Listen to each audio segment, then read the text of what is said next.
It's 6:30 in the morning. The alarm on his phone goes off after the first beep.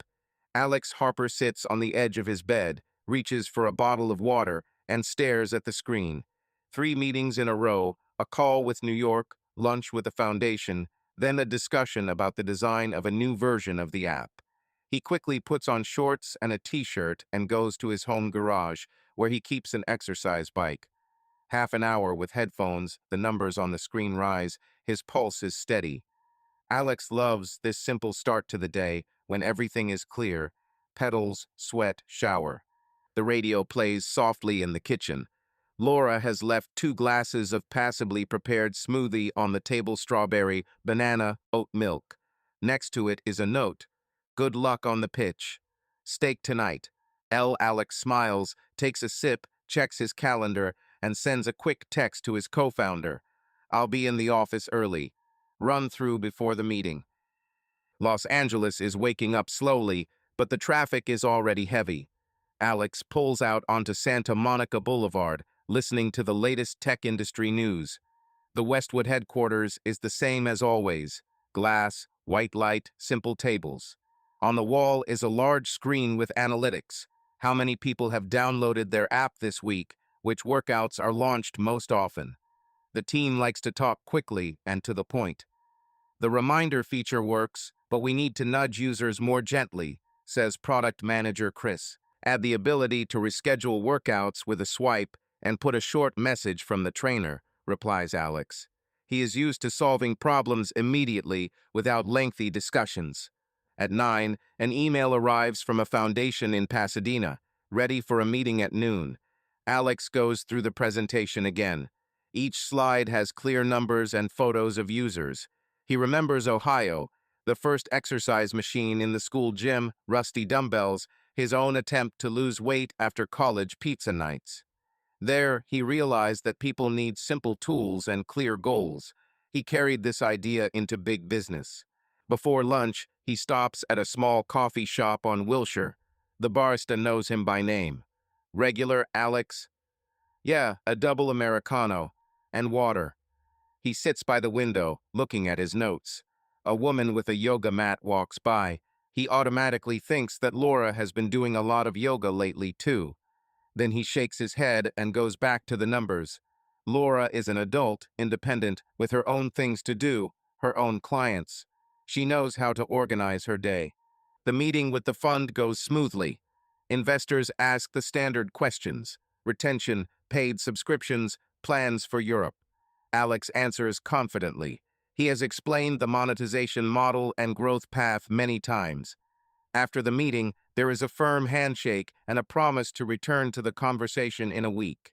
In the elevator, he allows himself a short exhale, calls Laura. How is your day? Do you need to buy anything for dinner? The answer comes almost immediately. Everything is under control. The steak is already marinating. Get a green salad and lemons. I love it. Late in the afternoon, the sun falls on the rooftops. Alex turns into a quiet side street in Beverly Hills, where their house is located. It's not the biggest on the street, but it's spacious. The glass doors from the living room look out onto the pool. Inside, it smells of meat and something new like the sea. In the kitchen, Laura is wearing a loose light shirt, her hair pulled back into a ponytail. On the stove is a frying pan. On the table is a bowl of lettuce, almond flakes, and slices of avocado. You're early, she says, turning around and smiling. How did the pitch go? Not bad. The questions were the same. I think we're okay. It smells good. What's that smell? New air freshener. A candle with salt and lime. I got it from a store by the coast. I wanted to freshen up the house. Do you like it? Yes, it smells like the ocean.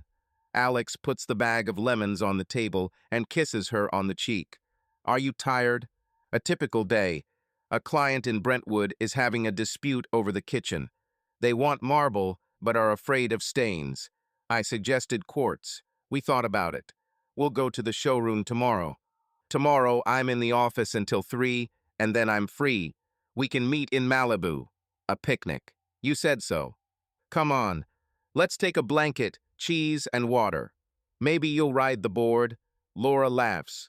although the water is cold. Alex hangs his jacket over the back of a chair, opens a bottle of dry white wine, pours a glass. Laura flips the steak.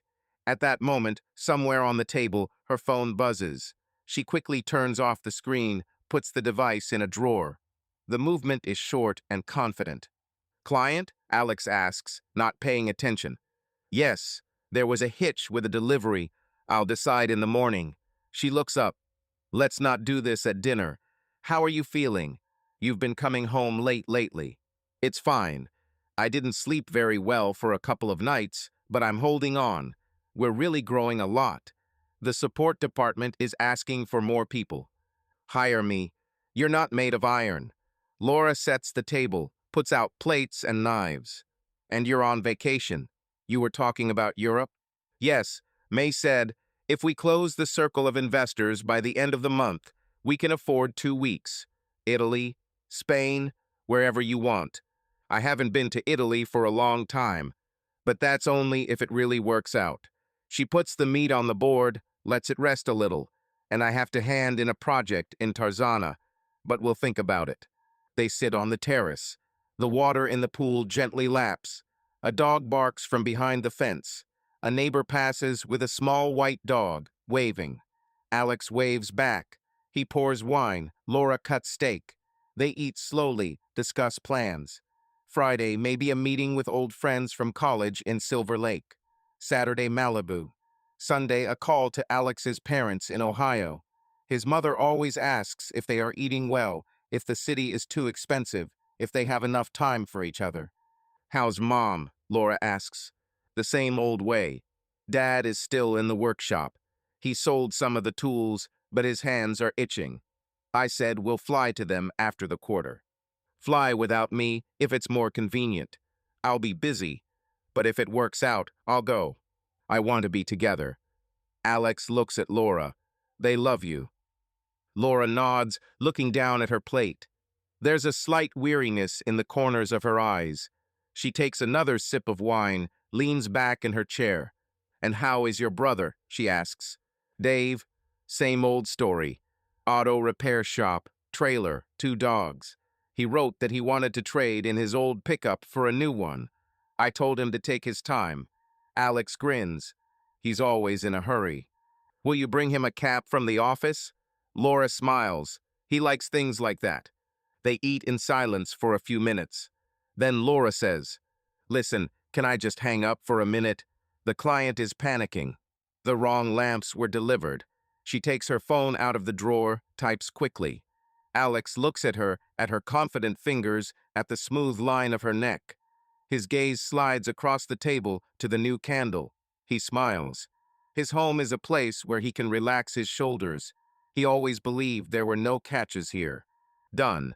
Laura puts her phone away. "Tell me more about your new feature. The one where the trainer writes short messages." "Yes. We hired 2 real trainers. They don't record long videos, but write short, simple texts. Take a break, walk around the block. This works better than loud promises. People don't like complicated words. They want someone to remind them. Get up and stretch." Alex takes a sip of water. "Yesterday, I caught myself forgetting to stretch. I'm getting old." "We're both getting old," Laura says calmly. "That's normal. It's about taking care of yourself. And resting. You've taken on a lot. I can keep up the pace." He shrugs. "It was harder for me 20 years ago in Ohio. Here, with all the fuss, everything is fair. You work, you get paid." "Not always," Laura answers quietly, "but I understand what you mean." They finish dinner. Laura clears the table. Alex takes out the trash. The kitchen is clean. He washes his hands, notices a small bottle of new liquid soap on the sink. It smells like the sea. On the couch in the living room is an interior design magazine with a house in Pacific Palisades on the cover. Laura nods at the photo. The client wants the same shade of wood, but she has small children. White is a bad idea. I'll think of an alternative. "Do you like working with children?" Alex asks. "I usually talk to them directly. They will always tell you where they play, where they draw. Adults sometimes fantasize. Children speak simply. Laura smiles. But I have no illusions. The house will still live its own life. I can only offer convenient solutions. They move to the pool. The sky is clear. Alex turns on the lights. The water becomes brighter. He spreads a blanket on a chaise lounge. They sit down next to each other. The wine runs out. Laura rests her head on his shoulder. I was thinking about October, she says. If everything works out, we could take a little vacation. I found a house by Lake Tahoe. Quiet, no parties. Walks during the day, books in the evening. Sounds normal. Alex smiles. I've been wanting to switch off for a long time. Without a laptop for at least 3 days. Do you think it will work? If you decide, it will work out. Laura turns slightly towards him, looks into his eyes. I want us to have time for each other. Not just meetings, not just projects and reports. Sometimes you and I talk as managers. I know. He strokes her hand. I'm sorry. I often come home empty. But I hear you. She nods. They are silent for a few seconds. Then Laura gets up, goes into the kitchen, and returns with a small plate of strawberries. They eat one at a time, taking their time. Laura's phone buzzes again. She looks at it, quickly writes something, and puts it away. Is everything okay? Alex asks. Yes, a client from Tarzana. Checking the time. Laura puts the phone away, as if closing the subject. Tell me, will you be home by 8 tomorrow? I'll try. 8, I have a call with Berlin, but from home. At 10, the office. Free in the evening. Want to go to the movies? I wanted to talk about the kitchen. I'm thinking of replacing the countertop. Do you mind if I suggest concrete? I trust you. Do as you think. Alex laughs. You can handle the budget better than me. The budget is fine. Laura looks at the pool. I appreciate your trust. How else? He shrugs. You and I are a team. Laura smiles softly. The wind rustles the palm leaves. Inside the house, a notification on the smart speaker blinks, a reminder to water the lawn. Alex gets up, turns off the notification, and goes back to Laura. He smells a faint scent of perfume. Not his. He looks around and sees a candle box on the table. It says, sea salt and lime. He calms down. A new scent, that's all. I'm going to the farmer's market tomorrow, Laura says. I'll pick up some fresh greens, bread, and some cheese for a picnic. Will you pack some water and ice? Of course. Alex nods. And sunscreen. Yes. She laughs. You always forget. He looks at her face in the soft light. She seems calm. He thinks about her notes on the refrigerator, about how she sets out his coffee cup in the morning, about how she silently brings him a blanket when he falls asleep on the couch. Alex is not used to doubting simple things. They go into the house, turn off the light in the living room, check the door. The bed is neatly made in the bedroom, and Laura's book on post-war California home design is on the nightstand. Alex lays out his clothes on a chair, and Laura closes the closet. Her phone vibrates again. She quickly turns off the screen again. I'm sorry, she says. People don't know how to wait until the morning. This is Los Angeles, Alex smiles. It's not sleeping. Sometimes it's worth it. Laura comes closer, touches his shoulder. You've had dinner, you're in the shower, you're home.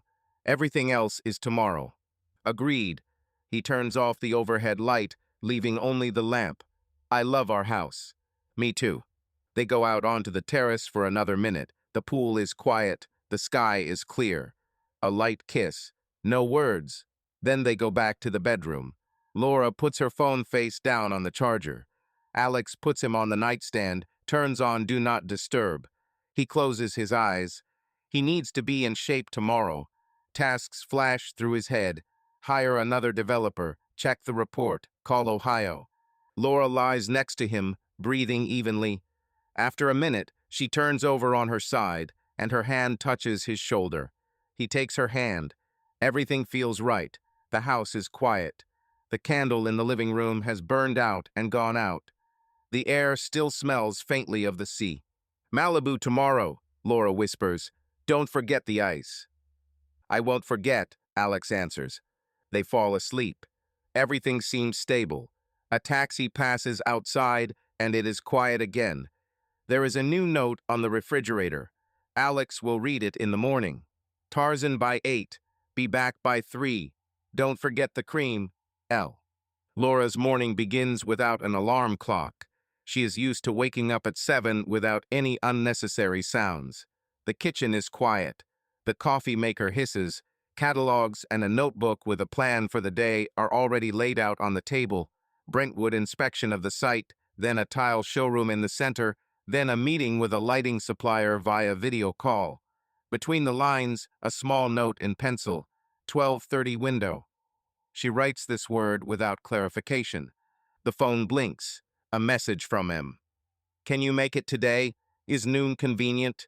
Laura covers the screen with her hand, takes a sip of coffee, takes a container of fabric samples from the closet, and puts it in her bag.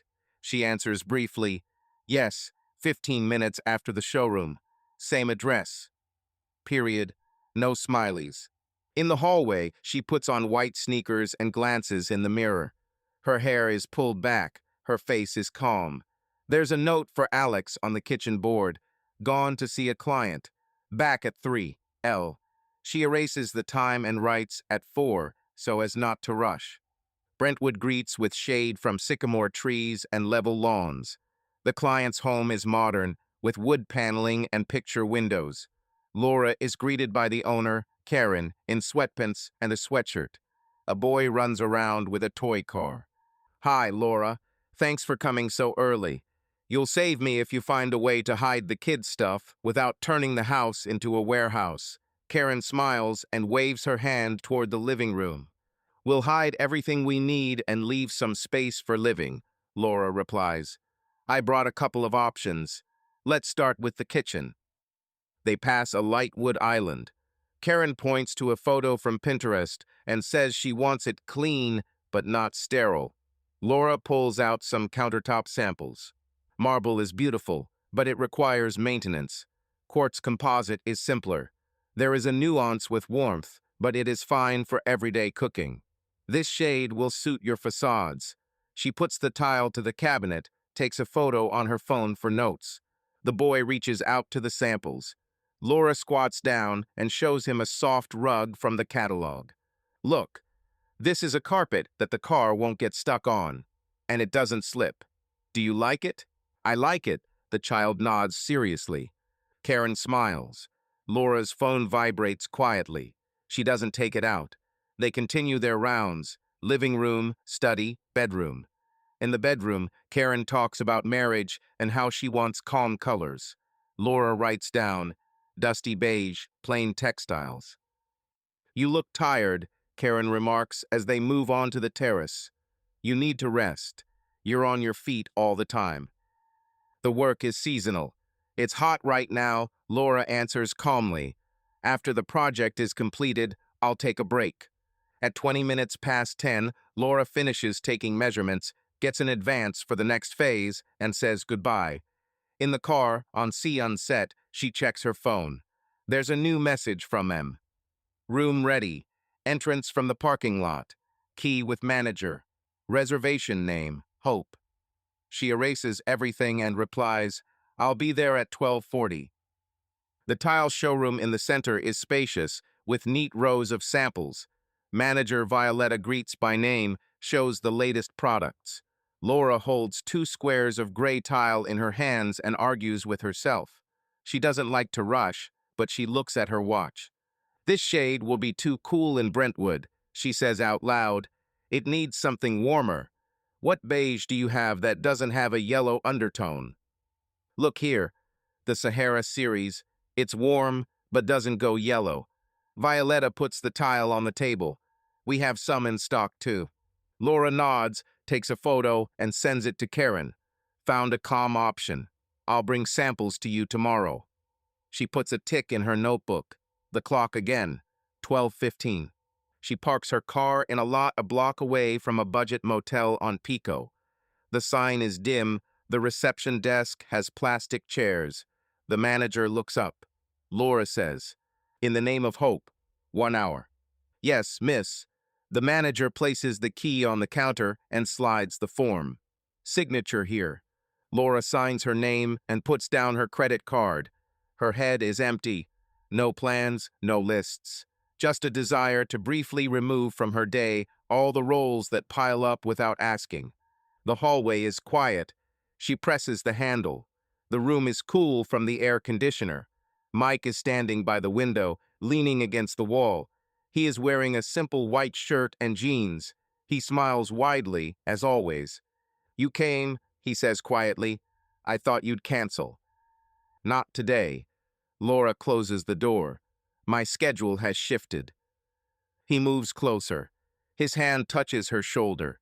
She doesn't back away. They talk small talk for a few minutes. Mike asks about the client in Brentwood, about the countertop, about the Sahara bar. Laura answers briefly. Her phone is face down on the nightstand. "He still doesn't notice?" Mike asks when the pause drags on. "Don't start," Laura says quietly. "We agreed." "I'm not pushing. I want you to be honest with yourself." He looks up at her. "You come home and disappear. I know you're more than just a designer. You're a woman who needs interest in her life." "Stop the formulations," Laura answers dryly. "I know who I am, and I know what I'm doing." Mike nods and doesn't argue. He doesn't argue because he's long since studied her questions and answers. Laura locks the door with the latch. The curtains are closed. No more words are needed. She closes her eyes. Only the muffled breathing and rustling of fabric remain in the room. They don't stay long. At 1:10 p.m. Laura is standing at the bathroom mirror, washing her hands, tidying her hair. The key is drying on the nightstand. "Do you have anything else to do?" Mike asks, leaning against the doorframe. "Yes, the lighting supplier and one call about the estimate." Laura puts on her watch. "Dinner at home in the evening."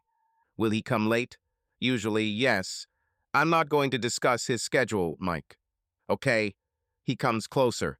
"I miss you between these meetings." "It's your choice," Laura answers calmly. "And mine too." They leave together, but part ways in the parking lot. No hugs, no scenes. Laura gets in the car. Turn on the air conditioner and breathe deeply. Texts Karen a quick, confirming delivery for Friday, sends Violetta an order for samples. Then there's takeaway coffee from the little corner shop and a quick text to the lighting supplier. Rescheduled for 3:30 p.m. on Zoom. Sitting in the car with a paper cup, Laura opens the photos on her phone and suddenly switches to the album 2015. There is their wedding, a small ceremony in the yard of friends in Pasadena. In the photos, Alex is in a blue jacket, no tie. She is in a simple white knee-length dress. They are standing under an arch of eucalyptus. They say vows without pathos. Then kebabs on the grill, plastic glasses of champagne, laughter. Laura's father was unable to come. Alex's mother cried silently, hugging Laura tightly. Laura remembers the conversation the night after the wedding. They were sitting on a creaky couch in a rented apartment and counting the money until the end of the month. Alex said that everything would be fine if they did not deceive each other and were open about their needs. Laura believed. A year later, they were planning a child and received a blow from which it took a long time to recover. Alex kept calm and was there. He then sold the bike without a word and stopped riding fast. He chose her, not speed. These images appear quickly and disappear. The phone vibrates. It's a call from the supplier. A man's voice is on the line. The American accent is harsh, without unnecessary words. They clarify the specifications, dimensions, and delivery time.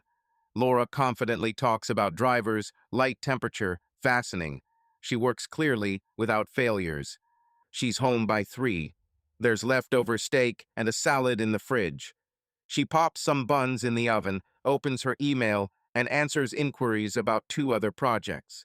A new list appears on the table. Tarzana plans, Brentwood tile, lighting. At 4, Laura takes a short break, goes out onto the deck, and sits by the pool. The awnings reflect off the water. She takes out her phone and texts Alex, "How are you? Need anything for dinner?"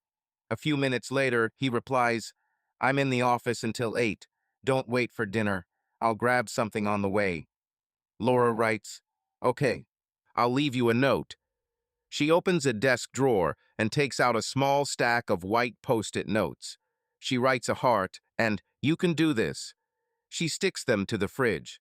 That evening, she goes to the grocery store.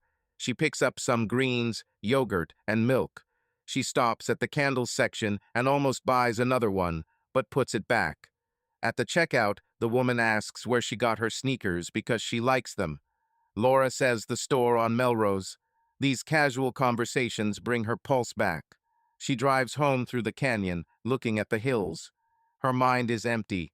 She decides that she will take an Epsom salt bath that evening and then go to bed early. At 8, a text comes from Mike. Are you okay? She writes. Yeah. Don't call. He replies, okay. That's where the conversation ends. At 8:30, Alex's mom calls. Laura sees the name on the screen and picks up. The woman asks how he's doing, reminds him of autumn in Ohio and the taste of apples at the farmer's market. Laura listens and speaks calmly, kindly. She respects this family and doesn't want to hurt them. After the call, she stares at the closed bedroom door for a long time. At 10, Alex writes, I'm on my way. I'll be there at 10:20. Laura turns on the soft light in the living room, leaves a bottle of water on the table in front of the sofa, and his warm hoodie on the back of the chair. On the pillow in the bedroom is a note with a heart. At 10:25, the sound of the garage door is heard. Alex comes in, takes off his shoes in the hallway, puts his briefcase on the table. Laura comes out to meet him. Hello, how are you? She asks. Tired, but okay. We completed a difficult task on notifications today. Did you have dinner? Yes, I left you some yogurt and salad. Do you want me to warm up some soup? No need. I'll take some water and go to bed. It's early tomorrow. He looks at her carefully. How are you? Everything is according to plan. The client in Brentwood is happy. I'll bring samples tomorrow. She comes up to him and touches his hand. Lie down. I'll answer a few more letters. Okay. Alex smiles and kisses her temple. Thanks for the note. It helps. Always. He goes to the shower, then to the bedroom. Laura turns off the light in the living room, checks the doors. The kitchen is quiet. She opens her laptop, finishes writing the estimate for Karen, and sends it. At 11:10, she closes the computer and goes to the bedroom. Alex is already breathing evenly. His phone screen is blinking on the nightstand in Do Not Disturb mode. Laura sets hers to silent, lies down next to him, and looks at the ceiling. There is an argument going on inside that does not stop. It is not loud, no shouting. The questions are simple. What is she doing? Where is her life going? Why does she need this if she has a person at home who supports her? There are no answers. She rolls over and touches Alex's shoulder. He takes her hand, half asleep. It's a gesture she's known for years. It's calm and trusting. She closes her eyes. Her thoughts dissipate. Tomorrow there will be more planning and meetings. More coffee, more shopping, more conversations with clients. And again, there will be a window if she decides she needs one. There's a note with a heart on the fridge. Alex will read it in the morning and smile. He'll go to work and write to her at lunch. She'll answer quickly, confidently, without unnecessary words. Their day will look right. Inside, Laura will maintain a silence that no one will hear. The morning starts earlier than usual. Alex drives to downtown Los Angeles for a digital health conference. In the trunk is a box of company merch. On the passenger seat is a printed plan for a panel discussion. The GPS leads to the convention center. At a stoplight, he texts Laura, I'll be at the panel at 11:30. Home by 7 tonight. Need dinner? A minute later, she replies, don't bother. I have a warehouse in Vernon and a showroom. I'll take sushi home. Good luck on the panel. Registration, badge, logo, lanyard. The lobby is noisy. Startups, funds, consultants. Alex walks toward Hall B. Against the wall is a competitor's booth with photos of people in sportswear. He notes that the design has improved. A product manager from his team, Chris, comes over and gives a brief. Focus on retention and daily retention cups, Chris says. And don't promise that AI will save everyone. Alex nods. The panel goes smoothly. The moderator asks about user motivation and the ethics of notifications. Alex says that they don't push, but offer short steps and give the user control. The audience listens, takes notes. After applause, he comes down from the stage and, as happens at conferences, hangs out in the hallway. Photos, handshakes, quick conversations. Alex? A familiar voice makes him turn around. In front of him is Mike. He is wearing a jacket without a tie, and his company name is on his badge. He has an athletic figure and an open smile. Mike, Alex steps forward and extends his hand. Long time no see. How are you? Alive. Working. Saw your new feature with short messages from coaches. Smart. Mike shakes his hand firmly. You've got a good panel. Thank you. Do you have a busy schedule? I see the stand is in plain sight. Yep, investors are going around in circles. Mike nods toward the hall. By the way, Laura did a great sketch for our conference room. I show it to everyone. She has a good taste in lighting. Alex freezes for a second and then nods habitually. Yes, Laura is great. Have you worked with her? A little. I asked for advice on office comfort. We were moving, and I didn't have time. She quickly offered 3 solutions. Mike smiles without changing his expression. You're lucky. Lucky, Alex answers calmly. Listen, we're having a barbecue in the yard on Sunday. Come over. A couple of the guys from the old team will be there too. Beer, grill, nothing formal. For a moment, Mike's eyes flicker with caution, but he keeps up the pace of the conversation. Sounds good. I'll write to you tomorrow to confirm the time. Thanks for the invitation. Agreed. Alex looks at his watch. I have a meeting with the foundation in 10 minutes. Let's at least get some coffee.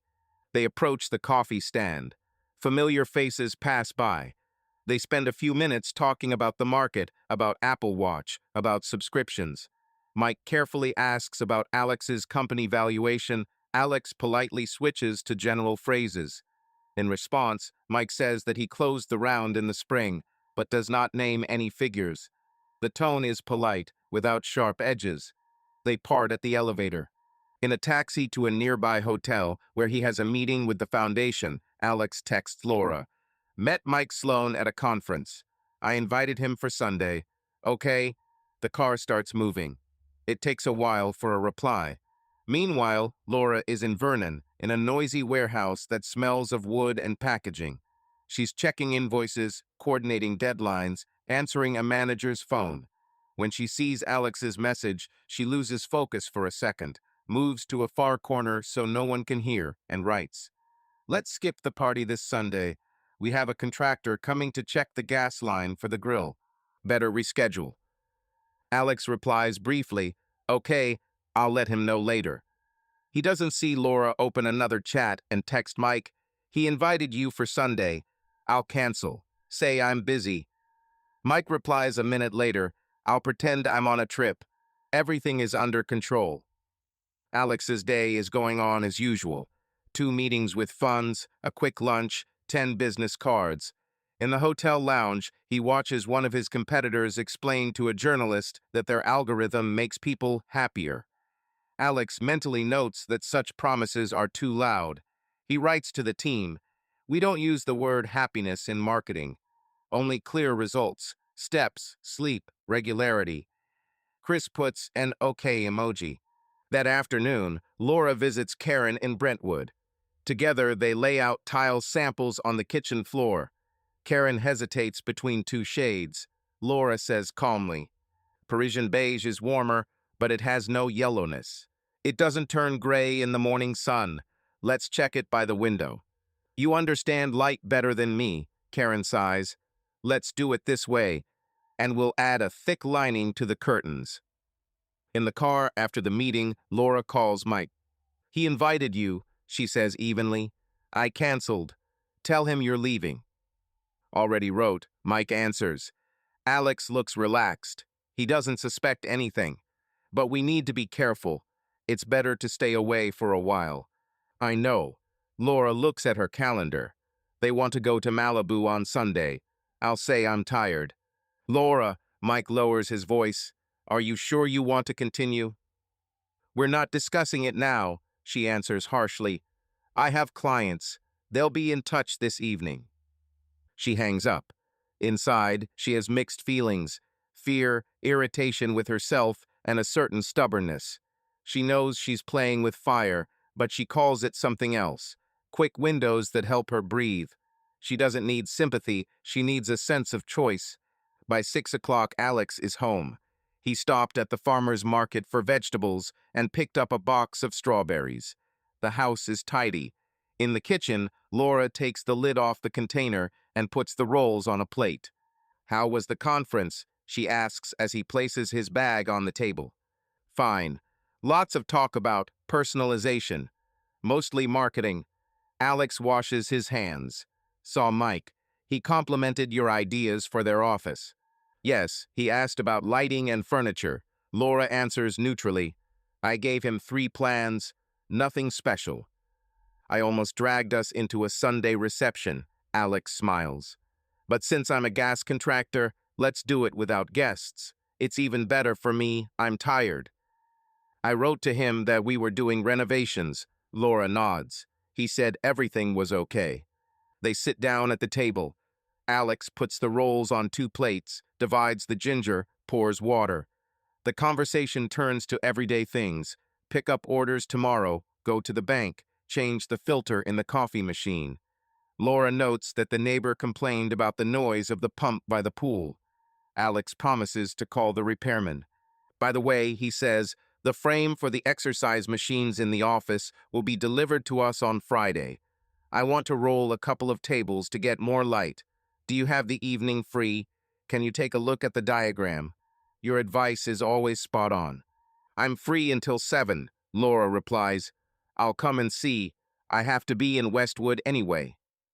They eat in silence for a minute, then Alex suddenly smiles. Do you remember how we ate from boxes and drank water from plastic cups on the first evening after moving here? I remember, says Laura. You promised to hang shelves on the weekend, and it took you a month. Hey, I was studying. Alex laughs. Now I'm calling the repairman. And that's right. Laura collects empty containers. I wanted to ask, let's move the picnic to Malibu in the evening. I might have a meeting with an electrician during the day. As you say, I'm flexible unless the team dumps another release on me. After dinner, they move the dishes to the sink. Laura turns on the dishwasher. Alex brings a box from the garage with a new lamp that Laura has chosen for the hallway. They open it together, read the instructions. Alex holds the fastener, Laura hands over the bolts. They work quickly without arguing. The lamp lights up with a warm light. They say great and smile at the same time.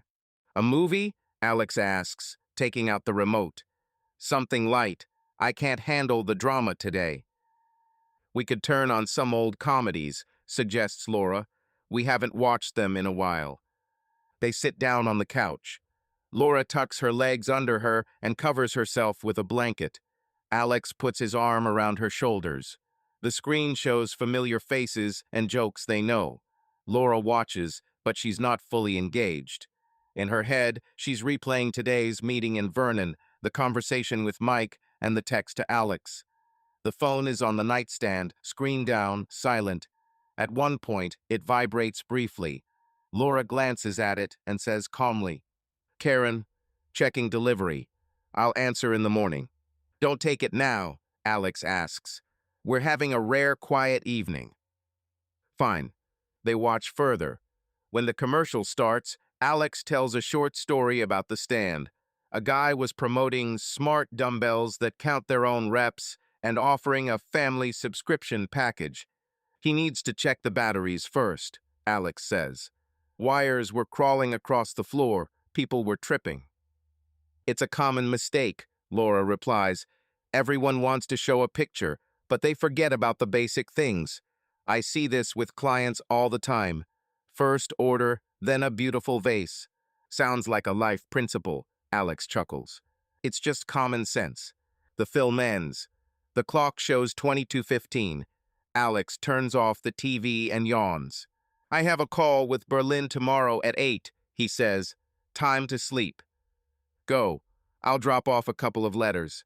In the bedroom, Alex falls asleep quickly.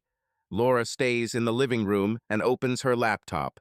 She writes to Karen that she will confirm the beige tiles, send an invoice for an advance payment, and set a task for the lamps. Then she opens a chat with Mike and writes, "No meetings this week. We'll see what happens next." He replies, "Accepted." At this point, she closes the computer. In the bathroom, Laura washes herself and looks in the mirror for a long time. There is tension inside. She does not give herself long explanations. She knows she is on a fine line. In the bedroom, she sits on the edge of the bed and listens to Alex's breathing. She wants to turn her head and ask how he sees their next year, to ask what is inside him when he talks about being tired, and whether he understands that it is hard for her too. She does not ask these questions. She goes to the terrace, takes a few breaths, and comes back. As she lies down in bed, she turns off the lamp and quietly speaks into the darkness. "No guests on Sunday. It's good that there are no guests." "Yeah," Alex answers in a sleepy voice. "We'll see the sea in the evening." "Let's see." She lays her head on the pillow. The phone is silent. The house is quiet. Her hand reaches for Alex's shoulder, as always. He responds with a movement, without even waking up. And in this gesture, everything is still clear. Autumn is busy. Alex flies to New York often. Meetings with banks, partnership negotiations. He leaves on Thursday evening and returns on Sunday morning. His status is on the airline app. His suitcase is always packed. He calls Laura from the car on the way to Lax, leaves voicemails. "I'm already in the security line. Don't forget to close the windows by the pool. Love."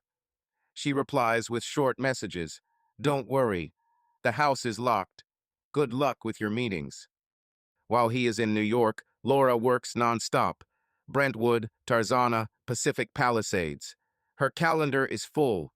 On Friday, when Alex texts from a hotel on Park Avenue that he is having dinner with partners, Laura dials Mike. They meet at their house because it is easier that way. Laura turns on music in the living room and clears the shelves of everything personal. In the bedroom, they close the door and do not turn on the overhead light. In the morning, Laura changes the bed linens, takes the towels to the wash, and airs out the rooms. When she bends over the bed, her fingers catch a small earring. It is not hers. A silver teardrop with a stone. She pauses for a second, puts the find in her pocket, and hides it in the top drawer with fabrics. In the evening, sitting in the kitchen, she checks several times to make sure the drawer is closed. On Sunday, Alex returns on an early flight. He brings bagels and coffee from the airport and tells her how one of the foundations offered non-standard conditions and that he is not ready to accept them. Laura listens, nods, and hands him a plate. "Are you okay?" he asks. "You look tired."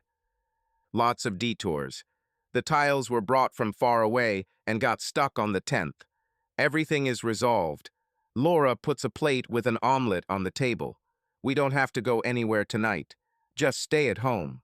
"Let's do it at home," Alex agrees. Over the course of a week, small inconsistencies accumulate. Alex notices a payment to Pico Lodge in his banking app. The amount is small. "What's this?" he asks over breakfast, not harshly. The card says Pico Lodge. Maybe it's a mistake. Laura keeps her gaze level. This showroom in that area rents out small rooms for presentations. I booked the space for an hour to show a selection to a client. That's the name of their legal entity. Do you want me to send you an invoice? No need. Just checking. Alex closes the app. Everything is okay. She washes a cup and feels the skin on her hands become dry from endless cleaning products. These days, she cleans too often. Every little thing feels dangerous.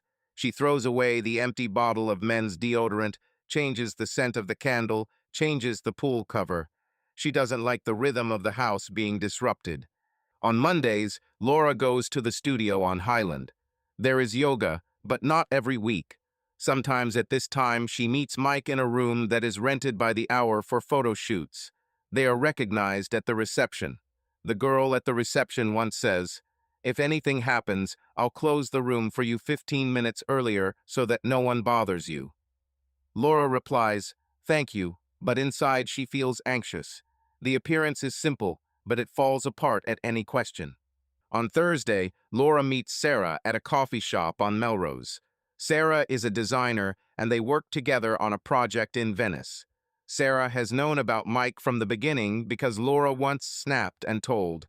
Sarah has been asking the same questions ever since. "Are you sure you're in control?" Sarah says, stirring her tea. "You keep looking at the door." "I control my time," Laura replies, "and I don't discuss it with others." "I'm not others. I'm saying it because it's destroying you." Sarah leans closer. "You're smart. You build people's homes, and homes are built on clear rules. Yours doesn't have any rules right now." "There are rules," Laura says quietly. "I don't pull anyone towards me, I don't hold anyone by force, and I don't want a divorce." "Then stop it." Sarah pauses. "I watched my brother go through betrayal. It ended badly for everyone." "It's different for everyone," Laura replies. "Thank you for caring. I appreciate it." Sarah is silent for a long time, then nods. "If anything happens, call. Even at night." "I'll call." They part at the door. Laura goes to her car, gets in, and sits for a few minutes, doing nothing. Then she drives to the warehouse in Vernon, checks the packing of the lamps. She works quietly, without fuss. She needs order in her work to keep going. One weekend, Alex is holding a Zoom call from their home office. On the wall is a diagram of a new subscription funnel. The call drags on. Laura is in the kitchen, cooking pasta with tomatoes and chopping basil. She puts her phones in a drawer so they don't get in the way. After the call, Alex leaves happy. "We're stretched out, but we've made progress," he says, and seeing the table, he smiles. "It smells good. You're a champion." They have dinner at home, talk about small things. Laura tries to talk more about work than about people. It is easier for her to discuss facts. She does not want to provoke new questions. Alex flies to New York again next week.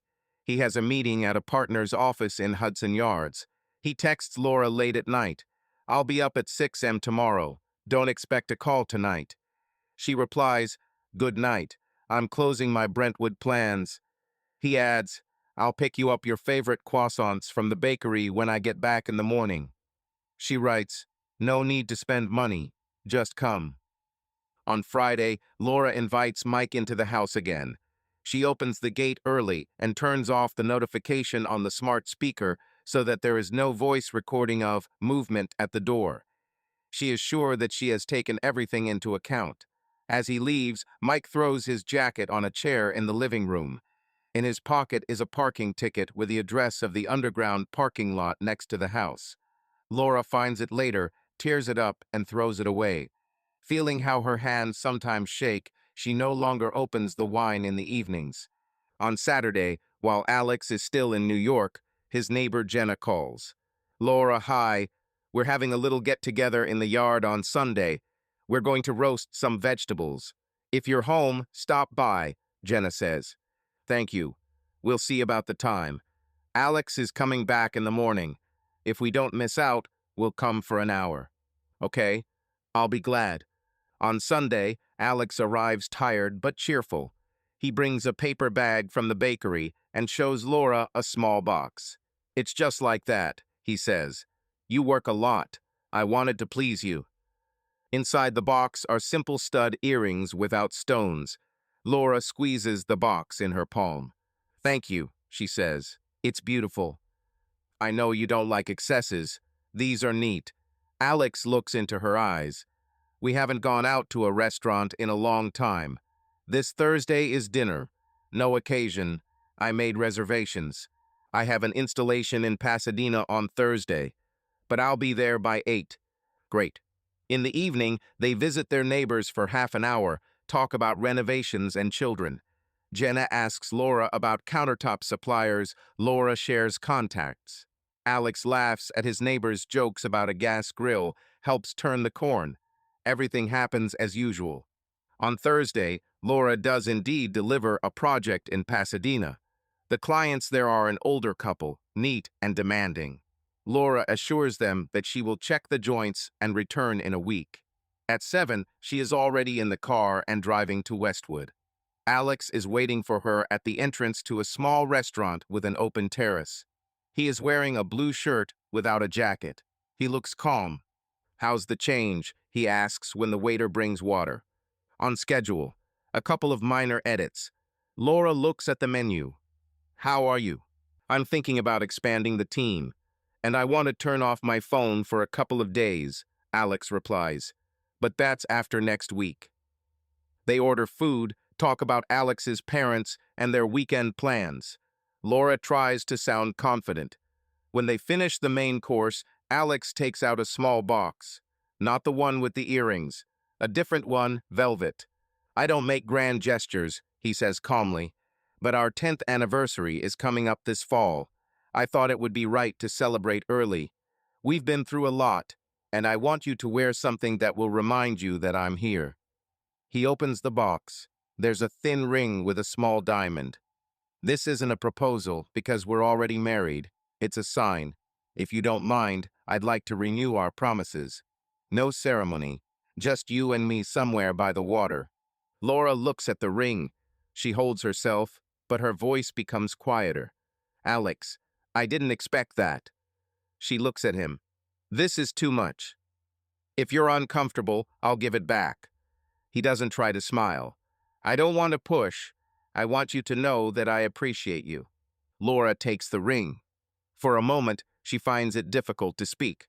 "I'll take it." She takes a breath. "Thank you." "Then let's go to the ocean in October. No guests, no calls."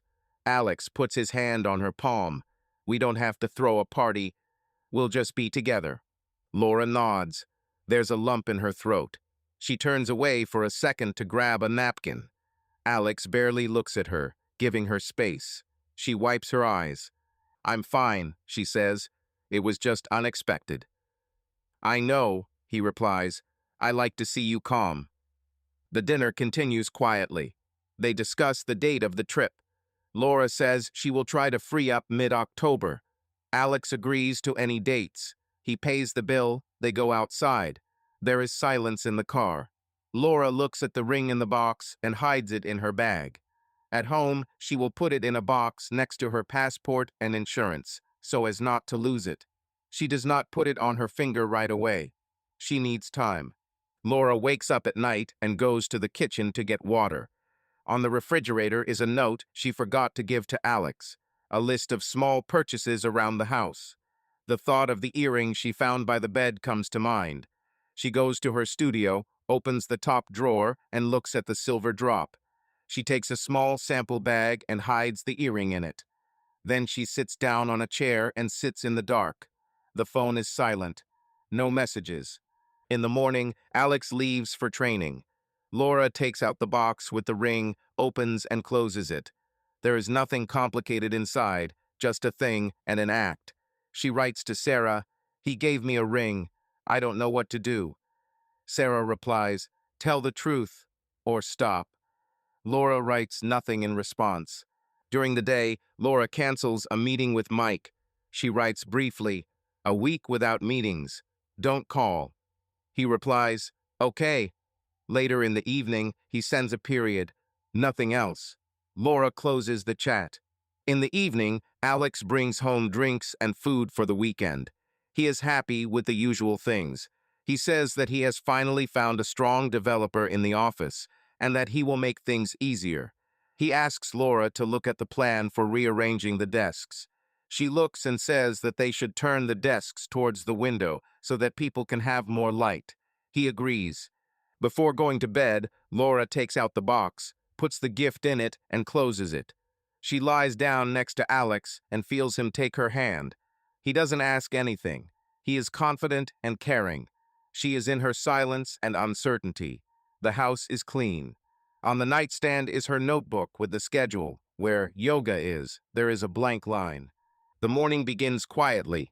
Alex wakes up before the alarm, goes to the kitchen, and turns on the coffee maker. On the table is Laura's notebook with neat lists. Brentwood Textiles, Tarzana Delivery, meeting with an electrician. He smiles at the familiar order and pours coffee. The shower is roaring in the bedroom. Laura's phone is on the nightstand by the bed, the screen down. Alex doesn't touch it. But when he puts a clean towel on a chair, the phone vibrates briefly and lights up. He didn't plan to look, but his eye caught the notification line. Can't wait.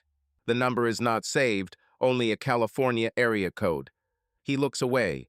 The second drags on longer than usual. The water in the bathroom turns off and Laura comes out, wrapping herself in a towel. The coffee is ready, he says in a casual tone. Do you want milk? Yes, thank you. She takes the brush and combs her hair. The phone vibrates again, but the screen is no longer lit. Laura takes it and puts it in her bag. In the kitchen, they have oatmeal and strawberries for breakfast. Alex talks about the release plan, Laura about curtain fabric. By the way, he says casually, someone wrote to you this morning, a number without a name. I saw it by chance the window popped up. Laura doesn't look away. A client from Pacific Palisades. She always puts hearts. That's her texting style. A short pause. We agreed on a bedroom yesterday. She's happy. Got it. Alex nods. It's nothing. I just noticed. Everything is fine, Laura answers calmly.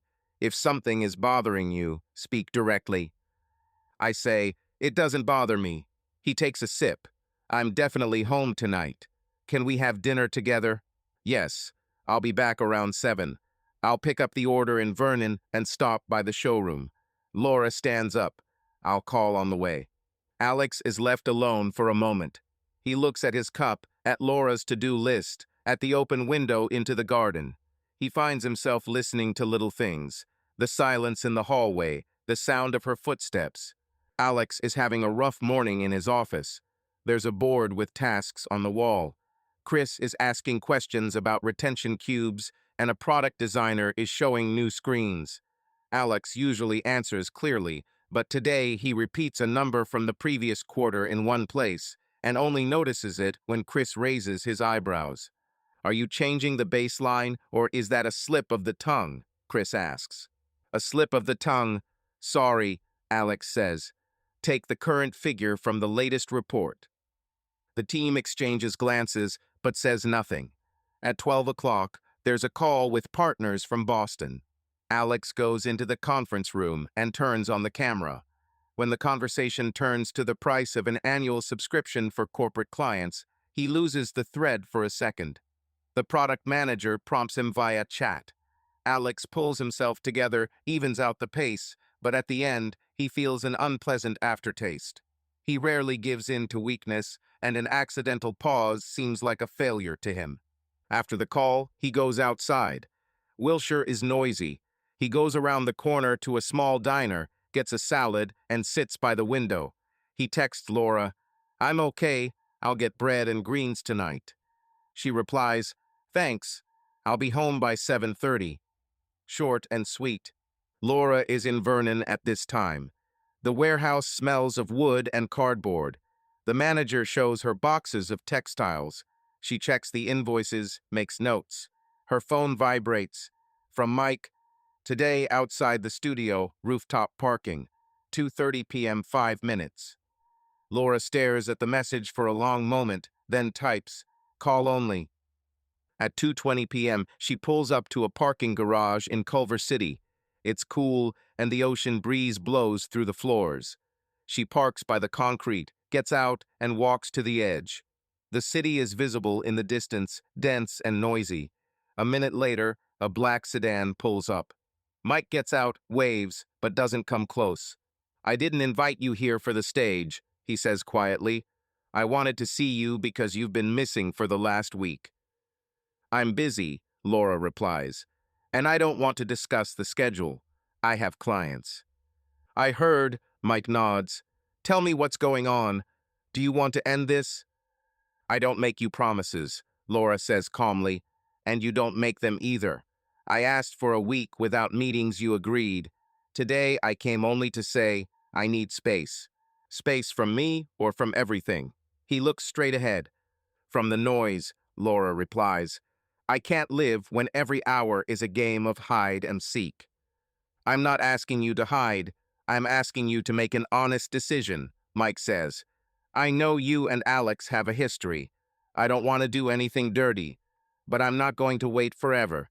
Laura closes her eyes for a second. I won't promise now that everything will change tomorrow. I need time, and I don't want us to meet at the house while Alex is away on business trips. It's not right. She looks at Mike. If we do see each other, it will be somewhere separate, and not soon. Mike nods. He takes a step closer. I love you, he says quietly. No need, Laura replies.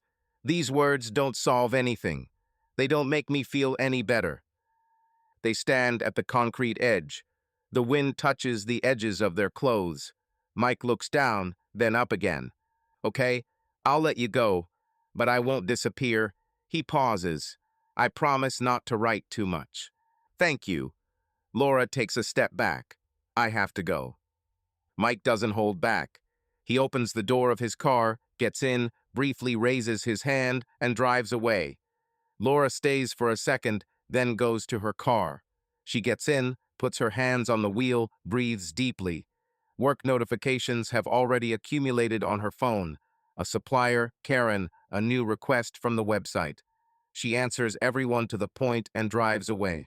In Alex's office, there's a meeting with the brand designer in the evening. They're discussing colors for the fall campaign. Alex finds himself arguing about shades longer than necessary. He makes a comment about green being too medical. Then, in the hallway, forgive Chris for getting irritated. It's okay, Chris says. You're exhausted. Maybe you should take Friday off. I'll think about it, Alex replies. On the way home, he stops at the corner store, buys a loaf of bread, a salad, and some almonds. At the checkout, a man is buying a bouquet. Alex thinks he should buy flowers more often, too. He passes the chilled drinks, looks at the shelf with hard liquor, and picks up a small bottle of whiskey. The cashier rings up the purchases without comment. Laura arrives first. She puts the boxes of samples on the shelf, puts water in the refrigerator, turns on the music on the speaker to drown out the internal noise. She takes a notepad and writes a plan for tomorrow. When she hears the garage open, she turns off the music. Hey, Alex says, walking into the kitchen. I got some bread and salad, and a small bottle. Thought I'd have a nightcap. Okay, Laura places the plates on the table. I'll quickly assemble the pasta and vegetables. They eat on the terrace. The evening is warm, but not hot. The conversation goes as usual. A supplier delayed a shipment. A designer on Alex's team came up with a new notification format. Laura says that Brentwood decided on thick curtains. Alex says that one of the foundations is dragging its feet again. Look, Alex says after a pause, let's do it this way. I'll take Friday off. We'll just be together. Breakfast somewhere on the coast, then a movie or nothing. No meetings, no calls. Laura freezes for a second. I have a client in Tarzana on Friday. They've rescheduled it for the third time, and the electrician only agrees to do it in the morning. She looks at the calendar on her phone. I can free up the evening. I doubt it'll be during the day. Then Saturday, Alex is looking for an option. Installation in Pasadena on Saturday, but only until 2. We can meet at 4. Okay? Alex nods. I'll take Friday anyway. I need a break. Take it, says Laura. That's right. They finish dinner. Alex opens a small bottle and pours half a glass for each of them. So that we can talk, he says. Do not forget about everyday life, says Laura. It's important. They drink without dragging it out. Laura clears away the dishes. Alex takes out the trash. Before going to bed, Laura takes out the ring box, looks at it for about 10 seconds, and closes it again. She has a to-do list on her nightstand. She checks off Vernon and bar. She didn't write down conversation. The night passes quietly. In the morning, Alex wakes up without an alarm and texts the team. I'm away Friday. Emergencies to Chris. He looks at the calendar, moves a couple of calls. Then he goes to the kitchen, fries eggs, and makes coffee.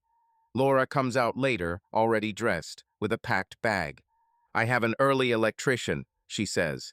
Then Tarzan. I can be back by 3. If I have time, I'll write. I'm home, Alex replies. I'll do a few things around the house.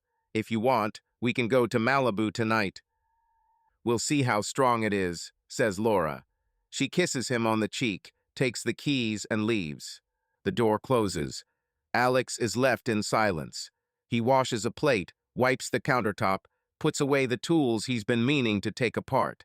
He goes to the garage, finds a box of wires, cables, and an old router. He sorts through them, throws the excess into a bag. Then he goes to the pool, checks the filter. His morning, "I can't wait," is still spinning in his head. He tries to push it out of his head, but the thought comes back. He takes a book, sits on the terrace, reads a page, and realizes that he is not absorbing it. He takes his phone, opens a note with product ideas, writes down a couple of points. Then he opens messages with Laura, rereads the short, "I'll be there by 3," and "Don't wake me up." He has never checked her correspondence and is not starting now, but the anxiety does not go away. By 1 o'clock, he's chopping vegetables, putting on a pot of water. He hears his neighbor mowing the lawn through the wall. On the table is a small bottle of whiskey from last night. Alex doesn't like to drink during the day, but he pours himself a little bit of it with his finger, takes a sip, and puts it away. He needs to calm down. At 2:30 p.m., he texts Laura. "How are you? Is everything okay?" She replies at 3:05 p.m. "I'm driving from Tarzana. Traffic. I'll be there around 4. He texts, "Okay." He stays in the house. He turns on some quiet music, goes to his office, opens his laptop. He writes a draft of a letter to investors, erases half of it. He looks at the white screen. Laura hasn't shown up by 4. At 4:20, a text comes in. "I'm staying late with a client. Submitting an estimate. Don't wait until dinner. I'll be back later." Alex replies, "Okay, I'm home." He goes into the kitchen, opens the fridge, makes himself a sandwich, and takes it out onto the terrace. He sits down on a chaise lounge and puts a glass of water on the table. The sun sets behind the houses. He dials his brother's number, but hangs up before the dial tone. He doesn't want to sound tense. At 7, he texts, "Are you coming soon?" 10 minutes later, Laura replies, "Another hour." Alex puts a plate of sliced fruit on the table and turns on the pool lamp. He's not angry. He's tired of the unknown. He can't live in the shade. But today, he's not making small talk. He's waiting. At 20:15, the door opens. Laura enters quietly, takes off her sneakers, puts down her bag. "Sorry," she says. "The client moved the budget. I had to sit and go through it line by line." "It's okay," Alex replies. "I'm home. I'll heat up some pasta for you." "No need. I ate yogurt in the car." She comes up to him, puts her hand on his shoulder. "Thank you for not being offended." "I'm not offended. I just..." He pauses, choosing his words. "I get upset when I don't understand what's going on." "I understand," says Laura. "Let's not go into this tonight. I'm tired. We'll talk calmly tomorrow." "Let's do it tomorrow," he agrees. He goes into the kitchen, pours himself some water. He puts the glass on the table and looks out the window. The house is quiet. The light reflects off the pool. He feels a dry anxiety rising from within. He looks at the bottle again, but doesn't open it. He goes into the bedroom, puts the phone on the nightstand, and sits on the edge of the bed. Behind the wall, Laura is washing her hands, closing the closet. He hears her footsteps. They've been familiar to him for years. Today they sound different, although perhaps it's only his ears. "Tomorrow we'll get up early and go to the ocean," he says as she lies down next to him. "No plans, just sitting." "We'll see in the morning," Laura replies. "I'll set the alarm for 7. "Fine." He turns off the light. He lies in the dark, staring at the ceiling. He can't sleep. His head is filled with numbers, graphs, a morning notice, and empty spaces on the calendar. He turns on his side and reaches out to Laura. She reaches out in return. Her hand is warm and light. He holds it and breathes deeply, waiting for the calm he's used to. The calm doesn't come right away. Wednesday. Alex's schedule is packed until evening.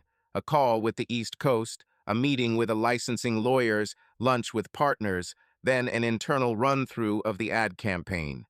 In the morning, he manages to run around the block, comes back, drinks coffee, and looks at a text from Laura.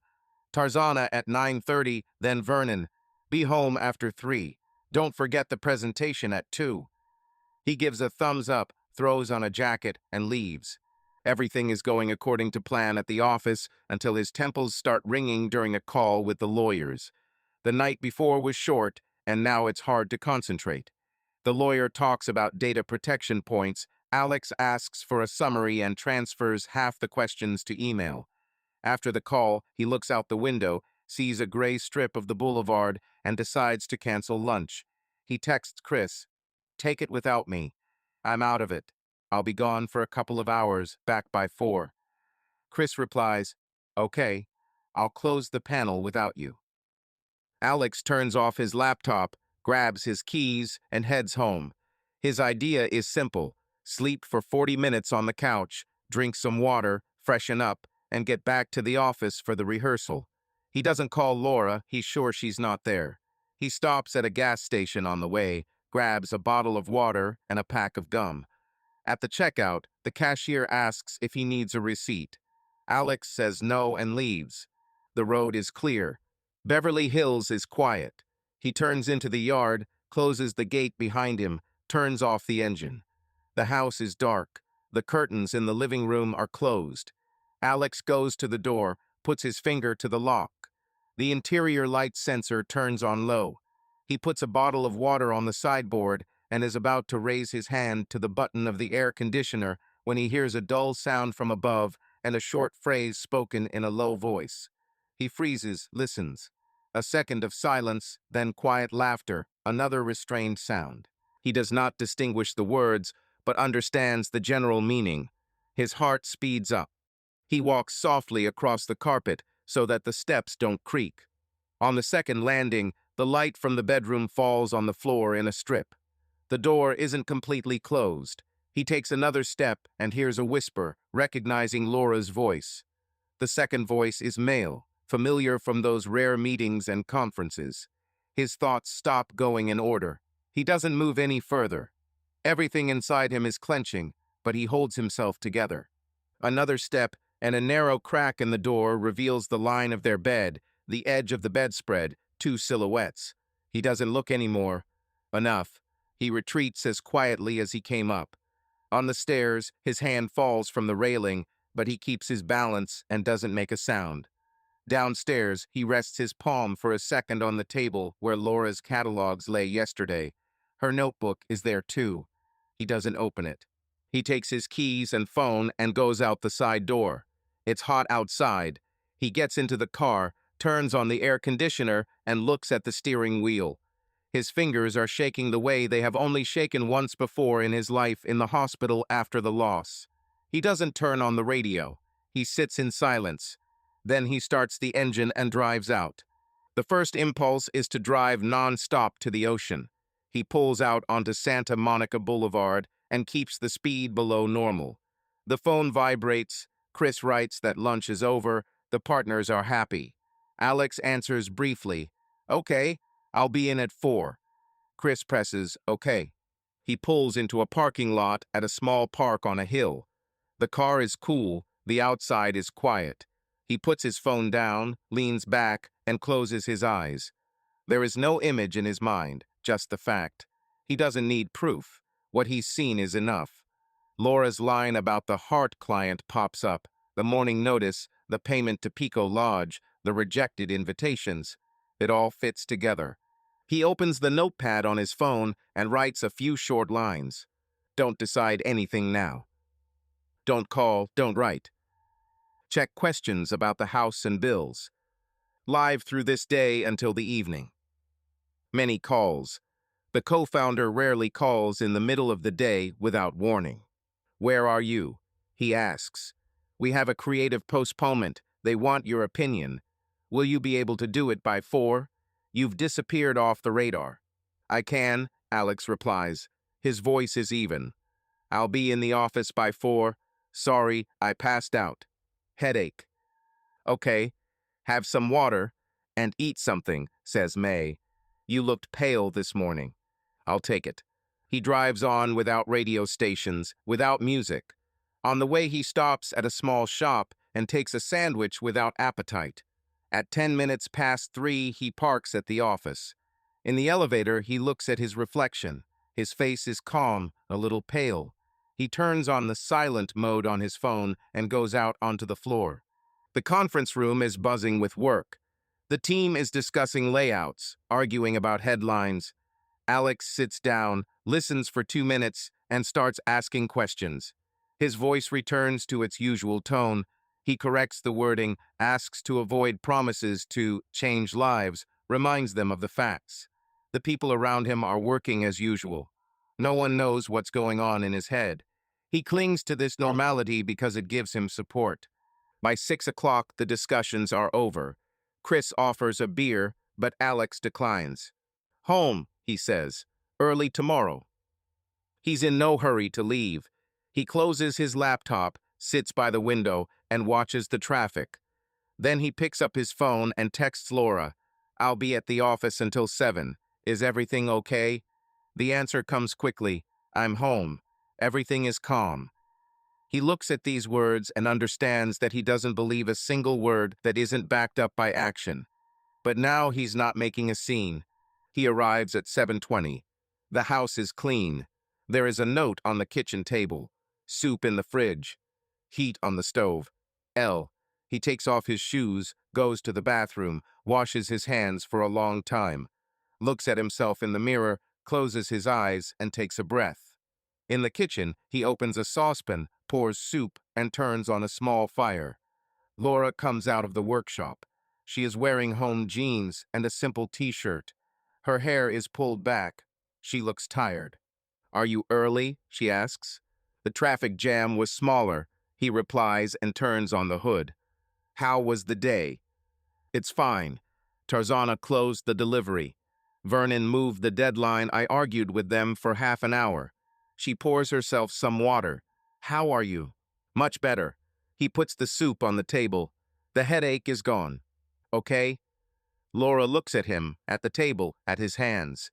You have Newport with investors tomorrow. Yes, they have an office by the water. I'll be back in the evening. Do you want me to cook the fish by 8? She asks. I'll do it quickly. No need. I'll pick something up on the way. He takes a sip of water. Don't overload yourself. I'm not overloading you. She sits on the edge of her chair. Alex, you have a different perspective. Is everything okay? Fatigue, he answers calmly. I'll take a couple of days off in October. We both need to breathe. Yes, she nods. That's a good idea. He eats his soup in silence. Laura writes something down in a notebook.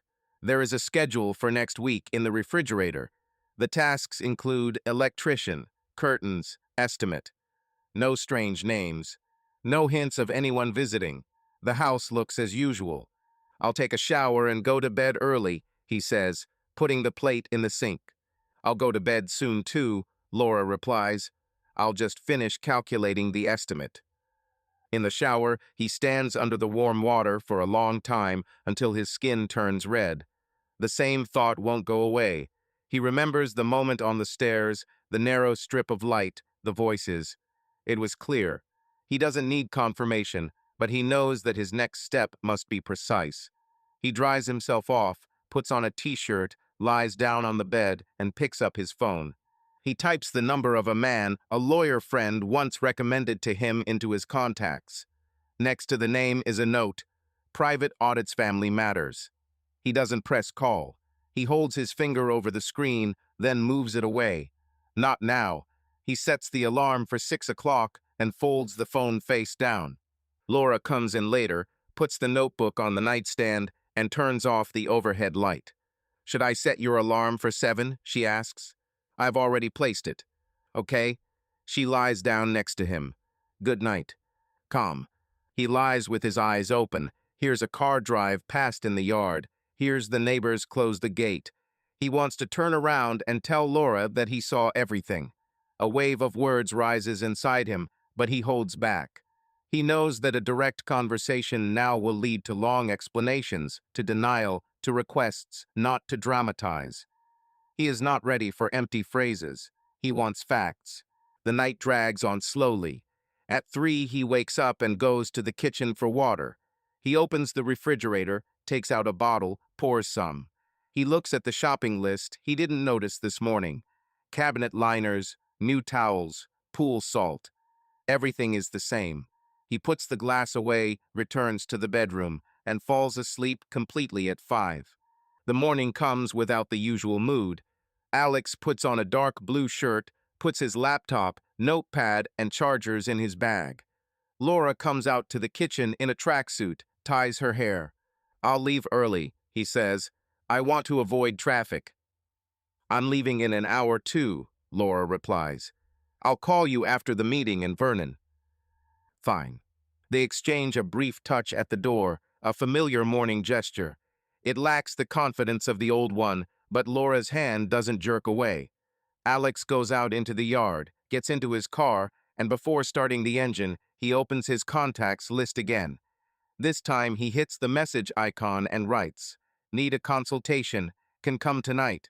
Alex Harper." A minute later, the answer comes. 7 p.m., Melrose office. Confirm. Alex closes the screen, turns on the GPS and drives out. He has a busy day ahead of him, meetings, numbers, conversations about conversion. He is ready for this. He clings to the routine because it does not lie. In the evening, he will drive to Melrose, sit in a small office, and ask questions to a stranger. He has never done anything like this before, but now the steps are planned.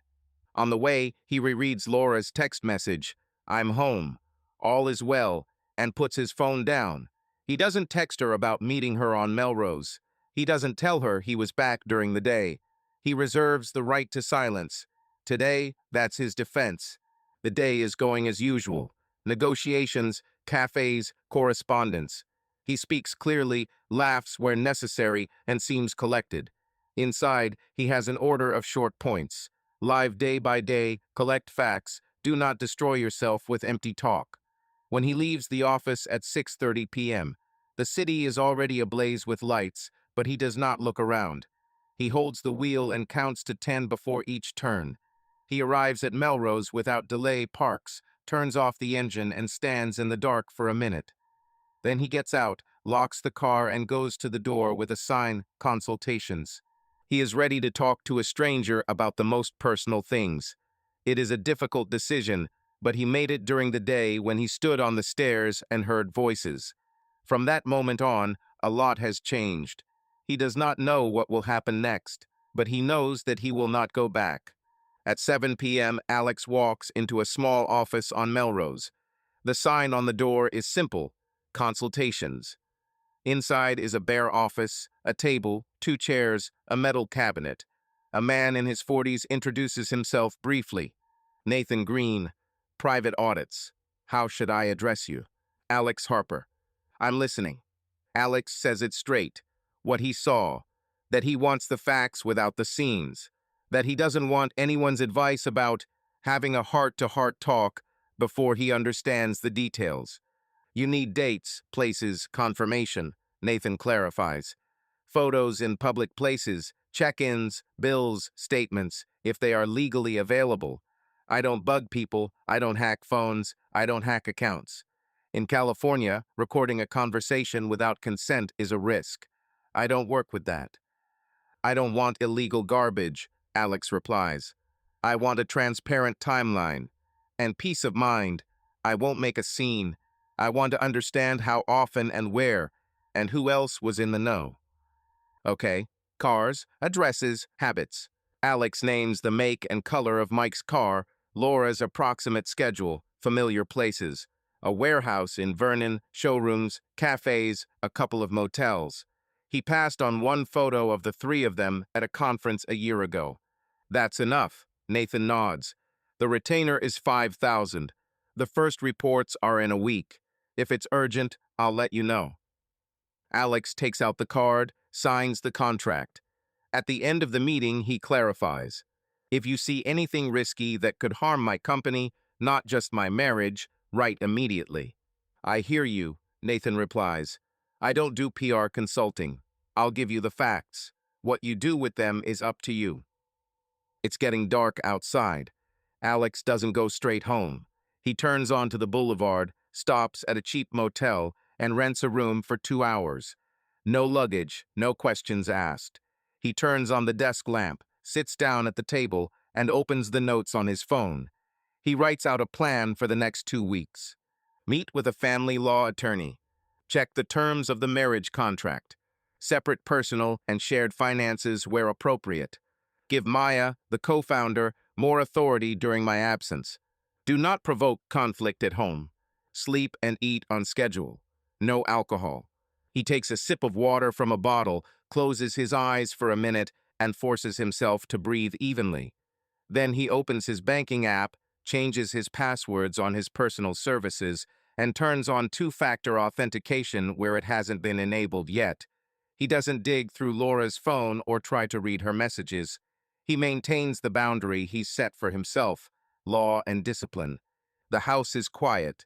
Laura is in her studio, drawing up a kitchen plan for a client in Pasadena. Alex reports, I'm late. Tomorrow I have to see the lawyers in Century City about the company. Okay, Laura replies. Would you like some tea? No, I'll go to bed earlier. At night, he sleeps in their bedroom, but wakes up several times. In the morning, he leaves early and parks in the center of Century City. The lawyer's office is on the 23rd floor. She introduces herself. Marissa Kim, Family Law. How can I help? I need an overview of the risks, Alex says. We have a prenuptial agreement. There's a clause about infidelity. I want to understand how that works in practice and how to get through the process without making a fuss. Marissa asks to see a copy. Alex sends a scan from his personal cloud.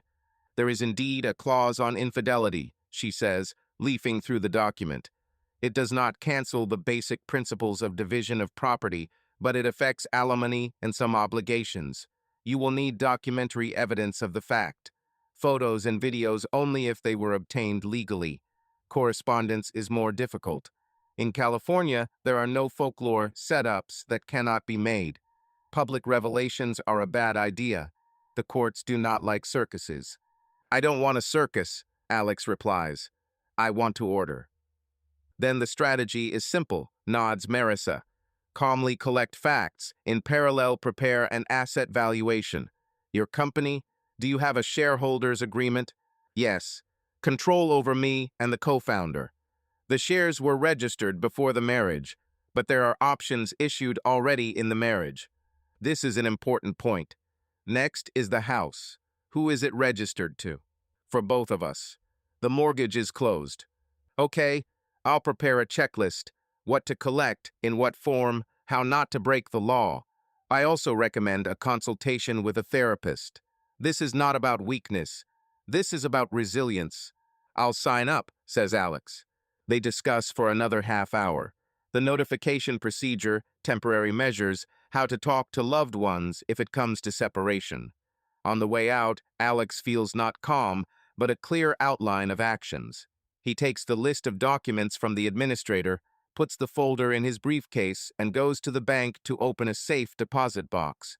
He puts the original marriage contract there, copies of the main documents for the company and the house. He puts the key in his pocket. During the day, he returns to the office. He gathers the managers and says, I'll be distributing some tasks in the coming weeks. Chris, more autonomy on the product. May final decisions on partnerships. I can take half a day off. No drama, just work overload. The colleagues nod. No one asks unnecessary questions. In a one-on-one, Chris finally says, If you need time, take it. The team will handle it. I'll take it if I need it, Alex replies. In the evening, he writes to a psychologist recommended to him by a founder friend. Need a face-to-face meeting. Topic: stress and family issues. The answer comes quickly. Free tomorrow at 6 p.m. in Santa Monica. Will that work? Yes. At home, Laura is making a simple casserole with a salad on the table. She is behaving as usual, asking about the office, telling about a client in Brentwood. I'll leave tomorrow at 8, she says. I'll be back at 4. I have a meeting on the coast at 6, Alex replies. If I'm late, have dinner without me. Fine. No raised voices, no clarifications. But the empty space between the phrases grows. Alex notices that Laura has started locking her phone more often. Laura notices that Alex looks at her longer than before and doesn't ask anything. Everyone has their own tactics. The next day, Alex goes to see a psychologist. The office is near Santa Monica Place. The windows overlook the street. The specialist, about 50 years old, listens without interrupting. You do a lot of things, he says after a pause. It's important not to turn a plan into the only meaning of life. 2 questions for every day: what I don't control and what I control. And the third is who I trust now. This is not a slogan, just 3 points. I control my decisions and schedule. I don't control Laura's behavior, Alex answers. I trust the team, the lawyer, and myself in work matters. In personal matters, it's worse. Write down every day, don't make it complicated, says the psychologist. And eat. Sleep and food are not heroism, but the basis. Alex nods. The session ends. He goes outside, walks to the parking lot, and buys a box of sushi on the way. He eats half of it in the car. It's his first proper meal in 24 hours. That same evening, Nathan sends a short message. I have the first one. Confirmed meetings on weekdays at 12:40 and 1:15. Locations: parking lot in Culver City and cafe on Pico. Got photos. Alex replies, okay, no details in the text. Show them when we meet. He puts the phone face down and sits in silence. No outbursts of anger. Just fatigue and a firm decision to go the legal route to the end. On weekends, Alex goes to the bank in Beverly Hills, sets up a separate account for personal reserves, changes his mailing address to his office address. This isn't secrecy. It's a routine so that letters don't end up lying around the house. He buys a separate folder, puts his household receipts, insurance, tax forms in it, and puts it in a safe deposit box. On Saturday afternoon, he calls his brother. How are you? Dave asks. I could tell by your voice you weren't getting enough sleep. Work was overwhelming, Alex says. Nothing out of the ordinary. You always say the same thing, Dave grins. I'll fly over if I need to. I know how to keep quiet when I need to. Thanks. Not yet. Hang in there, and don't buy another old pickup. It's late, Dave laughs. I'll call you in a week. After the call, Alex goes to the gym. He doesn't push the pace, just does basic exercises and stretches. At the mirror, he meets a familiar trainer who once consulted their app. You're pale, he says. Are you eating normally? Work, Alex replies. It will pass. Don't be a hero, says the trainer. The body doesn't care that you're having a release. On Monday, Nathan delivers the first envelope. They meet at a coffee shop near Pico. The folder contains several printed photographs, Laura and Mike in line for coffee, their cars in adjacent parking spaces, a check for an hour from the Pico Lodge. No scenes, just a sequence. Nathan places a tablet of dates and times next to it. I don't film private territory and I don't go close, he repeats. Everything is from publicly accessible points. That's enough, Alex says. Go on, and don't take any risks. He pays, goes to the car, and sits for a long time, looking at the folder. Not because he doubts, because everything is now formalized. He takes the copies to the cell, leaving the originals in his work bag. In the evening, he stops by Marissa's, hands over the copies. She answers briefly. Move on with the checklist. No publications. Not a word to any mutual acquaintances. If you are asked, you have a lot of work. Understood. At home, Laura suggests having dinner together on the terrace. She cooks chicken and cuts a salad. They eat in silence. Then Laura finally asks, "You've become distant. Is it because of the office?" "Partly," Alex replies. "And because of my head. I need time." "Do you need something from me?" Her voice is calm but attentive. "Not yet," he says. "If there is, I'll tell you." "Okay," Laura nods. "I'll leave tomorrow at 8. I'll be back at 3. Accepted. That night, Alex himself suggests moving to the guest room. There's noise in my head. I'm tossing and turning. "I'll wake you up." "Do as you wish," Laura replies. "If necessary, take a blanket."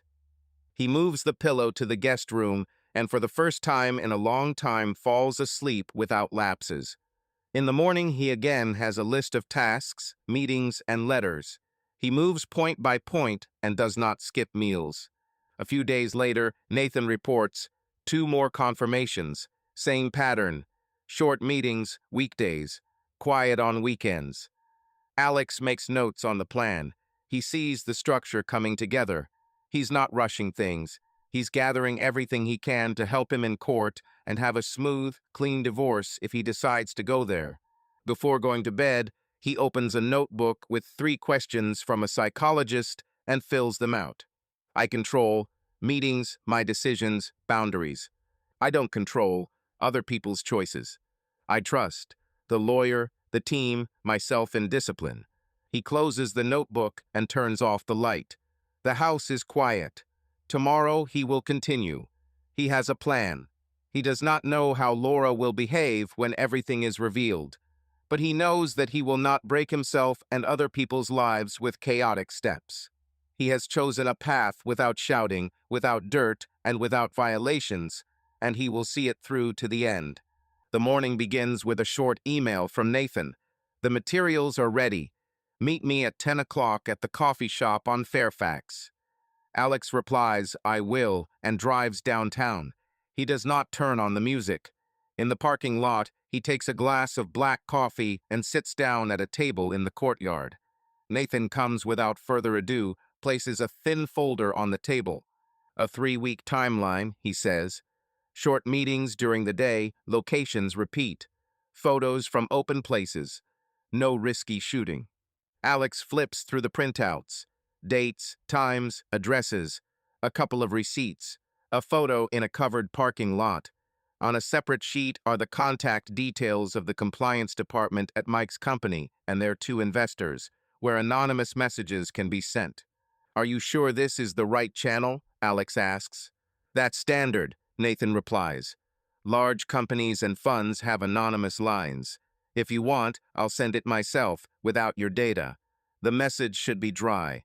The fact of a relationship with a competitor's spouse, regular meetings during working hours, risks of conflicts of interest. No judgment." "You send it," Alex says. "Just the facts. No speculation. And add that I'm interested in a quiet resolution without fuss." "Got it," Nathan nods. "I can't promise results, but requests are usually checked." Alex pays and leaves for Century City to see Marissa. In the office, he hands her the folder and adds, "I asked the detective to submit anonymous reports through compliance. Is that legal?" "It is legal if we are talking about a conflict of interest," Marissa answers. "We do not publish on social networks. We do not spread slander. Messages go through official channels. Then everything depends on their internal procedures." "Good." Alex pauses. "Prepare a letter for Laura. Not aggressive. Notification of intent to begin the process. An offer to discuss the terms calmly through you." "I'll get it ready." Marissa makes a note. "When are we sending it?" "This evening." He goes to the office, holds a stand-up, and goes through the tasks. By lunchtime, he receives a short notification from Nathan. Sent. Confirmation received from both sides. No names. Alex puts the phone down and continues working. The first reaction is not his. That afternoon, Mike has a meeting with 2 investors in Silicon Beach. Before the meeting, a fund analyst calls him and asks to reschedule the meeting for tomorrow for internal reasons. That evening, his company's compliance department sent him a letter asking for a written explanation of a potential conflict of interest. The wording is dry. Mike reads the letter twice and writes to Laura, "We have a problem. I'll call you later." She replies, "Not now. Client." Laura is sitting in a Westwood cafe with a new client. The woman is flipping through a portfolio on her tablet, asking questions about deadlines. The conversation is going well until the client gets a text message on her phone. She looks, puts the tablet down, and says evenly, "I have one clarification. I heard that you consulted for Mike Sloan's office. Is that true?" "Yes, one time," Laura answers. "A few lighting schemes." "I understand. It's just that we have a partner in an investment fund who is currently conducting an audit of his company. They are very sensitive to ethics and intersections. I need to think about it. Let's do it this way. I'll take a break until Monday. It's not personal." "Of course," says Laura. "I understand." She leaves the cafe and stands at the entrance for a minute. Then she texts Sarah, "I think it's starting." Sarah replies immediately, "Come to my place this evening. No talking, just hang out." Laura texts, later, "I'm going home." Alex is sitting in the office at a marketing meeting. Chris shows a version of the fall cover of the app. Alex makes comments on the texts and asks to remove a couple of common phrases. At some point, he goes out into the hallway and calls Marissa. "Have you sent the letter?" "Yes. The courier is on the way. Delivery before 8 p.m. Marissa pauses. "I added a clause about the media at the end. You do not comment, do not publish. And a request to meet with a mediator. It lowers the temperature." Right? At 6, he drives home. The garage is quiet. On the kitchen table is a container of salad and a note. "I'll be there later. Estimate, L. Alex puts on water and cuts tomatoes." At 7, a message from Maya arrives. "Everything is okay with a release. We can roll out 5% tomorrow." Alex clicks OK and closes his laptop. At 7:40 p.m., the doorbell rings. The courier hands over an envelope addressed to Laura. Alex signs, puts the envelope on the table, and goes out onto the terrace. 20 minutes later, Laura comes into the house. She sees the envelope, takes it, and reads it standing up. Her face doesn't change, only her shoulders become stiffer. She goes into the kitchen, pours water, and comes back. "Can we talk?" she asks calmly. "We can," Alex replies. "I have a meeting with investors tomorrow before noon. We can sit down with the mediator in the evening. The contacts are in the letter." "Is this your choice?" Laura looks straight ahead. "Yes." Alex keeps his voice even. "I saw it. I waited for the facts. I don't want to shout. I want to order." She looks away for a second, then back again. "And you decided to go through lawyers without telling me a word." "I've decided not to have conversations that don't change anything," he says. "I don't want to text about feelings until the facts are on the table. The facts are on the table now." "I understand," says Laura. "I'll get a lawyer." This is right. They are silent for a minute. Laura puts the envelope in her bag. "I have Brentwood tomorrow morning," she says. "I'll leave early." "I'll leave even earlier," Alex replies. "I'll keep the guest room for myself. It's easier that way." "Do as you wish." She goes into the studio, closes the door. Alex sits on the terrace and listens to the hum of the city. He doesn't move until it gets dark. The next day, the first strike is making the rounds. Compliance asks Mike for a list of contacts he talked to about the office. He is asked to describe whether he knew that Laura is a competitor's wife. He answers in a formulaic way. "We discussed the interior. We did not discuss any internal information. Personal relationships did not influence the decisions." His voice in the letter is dry. At the same time, an investor from the fund sends him a letter. "We are postponing the meeting indefinitely." Mike gets angry and calls Laura. She does not pick up. At Laura's in Brentwood, Karen greets her with caution. "A friend wrote to me," says Karen. She saw in one account a hint of a romance between a designer and a top manager from a neighboring company. There are no names, but there are many coincidences. I don't like rumors, but I need to understand whether there will be noise around you. I have children, and our neighbors have big mouths.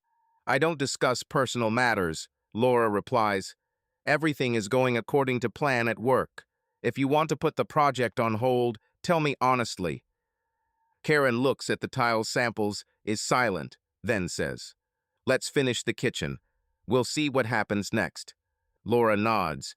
She works quickly, without pause. In the car after the meeting, she opens a chat with Sarah. "I need a recommendation for a family lawyer." Sarah sends 2 names. Alex is at a meeting with investors at this time. He is holding himself collected. After the presentation, his partner takes him aside. "I'll go straight. There's a lot of noise around one company right now. I don't know if it concerns your competitors or you.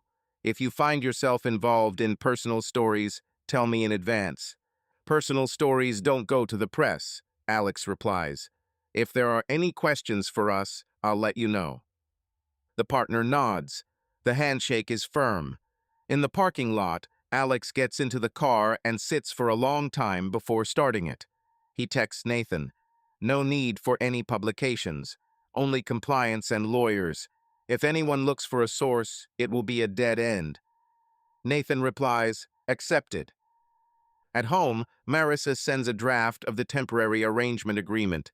Separate accounts, a schedule for using the house, mortgage and utility obligations, no posts or publications about the family. Alex reads and signs. The courier takes the paper to Laura. In response, she receives a short letter from her lawyer. Received. Ready for mediation on Friday at 4 p.m. Alex puts it in the calendar. In the evening, Alex's mother calls from Ohio. Her voice is alarmed.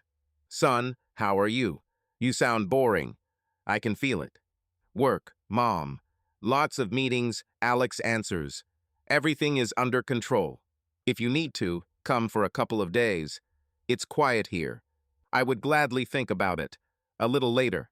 He hangs up and goes into the kitchen. There's a note from Laura on the table. "Mediator okay Friday. I'm going to a friend's in Santa Monica for the night Saturday." Alex writes a reply on the piece of paper. "Got it. I'm in the office Sunday." Another wave arrives late Thursday. One of Mike's investors cancels a pilot contract with his company, citing internal ethics standards. Mike calls Laura again. On the third call, she picks up. "What do you need? Tell me, did you arrange all this?" "No," Laura replies. "I'm busy. Don't call again." They write about a conflict of interest. "This is not a joke. They put me under a microscope." "That's your business," says Laura. "I don't take part in your letters." "Does Alex know everything?" he asks. "Yes," she answers, "and we have a mediator." "Got it." Mike falls silent. "I'm sorry." "Keep this for yourself," Laura says and ends the call. She doesn't sleep at night. In the morning, she packs her things into a small bag. In the living room, she meets Alex. "I'm going to see Sarah after the mediation," she says. "I'll be back on Sunday." "Okay," he replies. "I'll be in the office on Sunday." They drive to the mediator in separate cars. The conference room is quiet.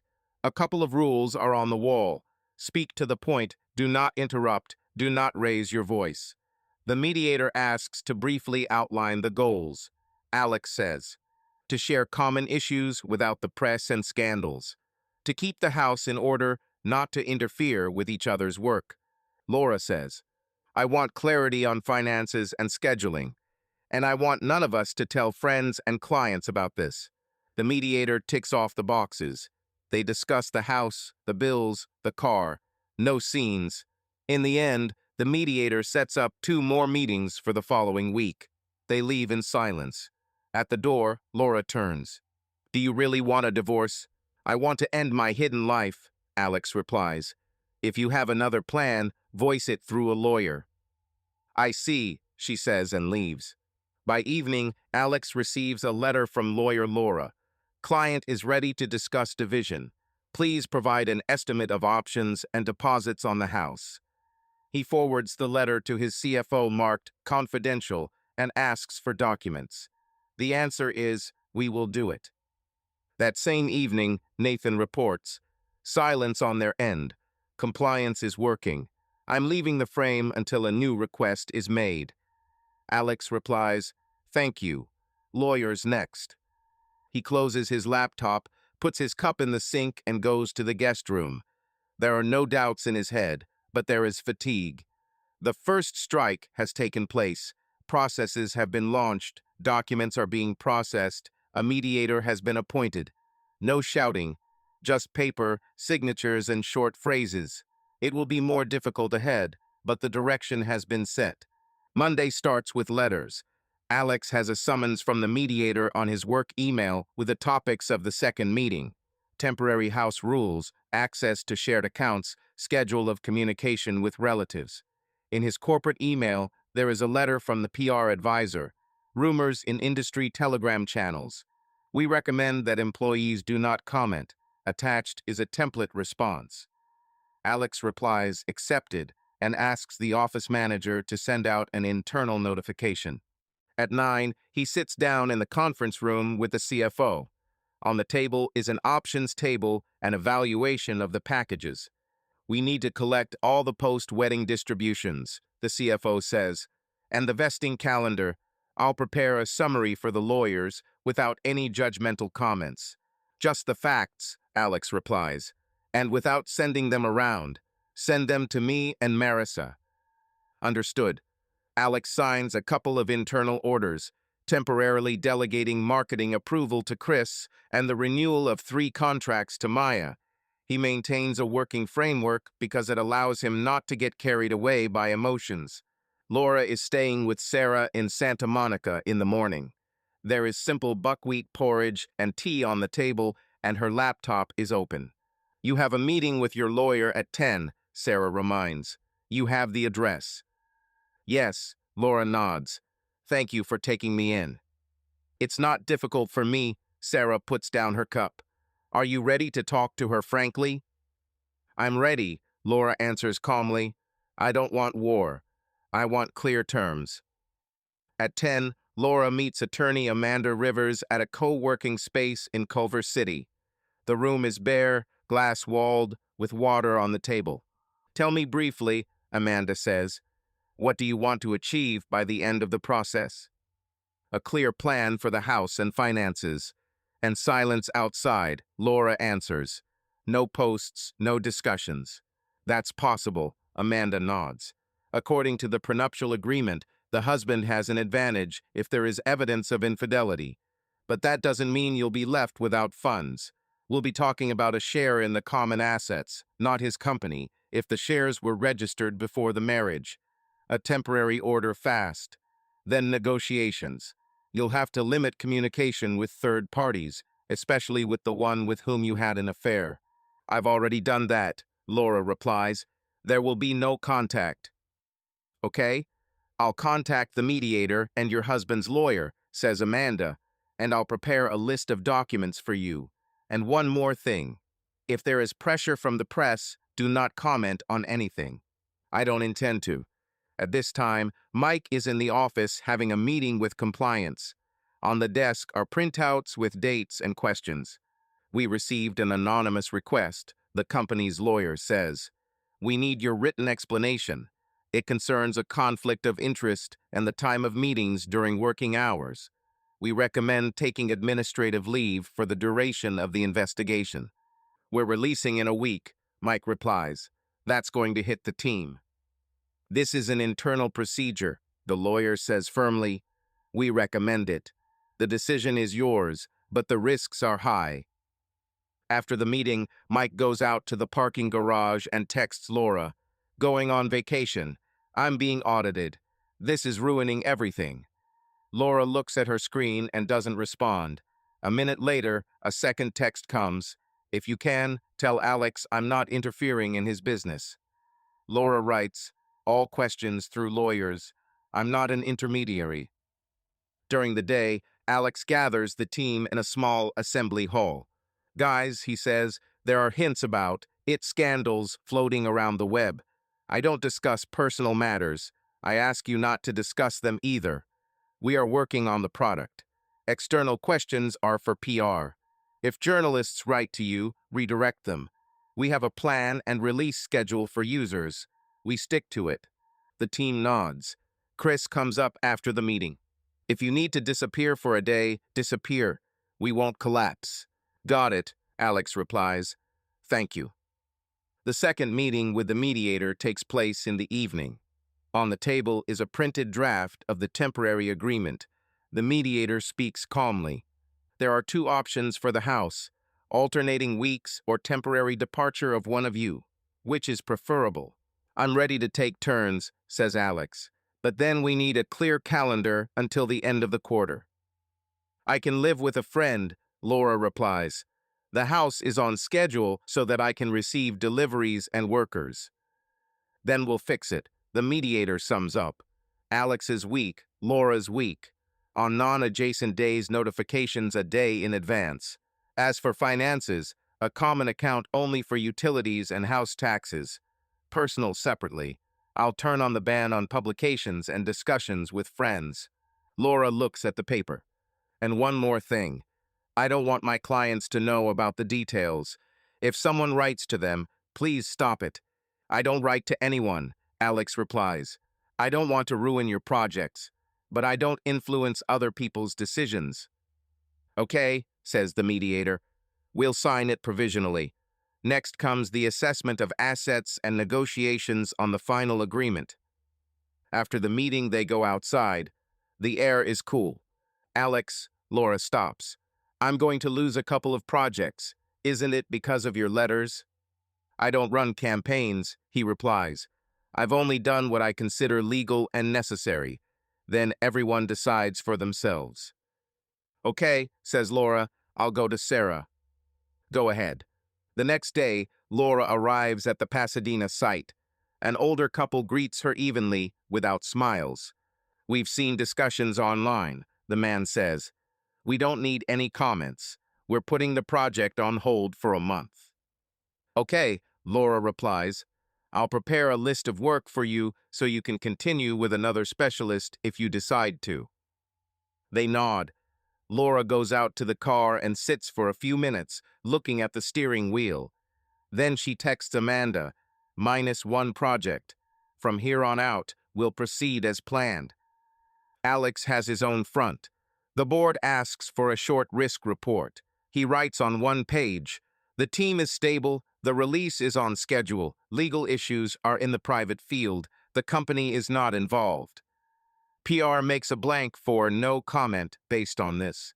Alex's mother calls in the evening. I read the news, she says, without specifying what.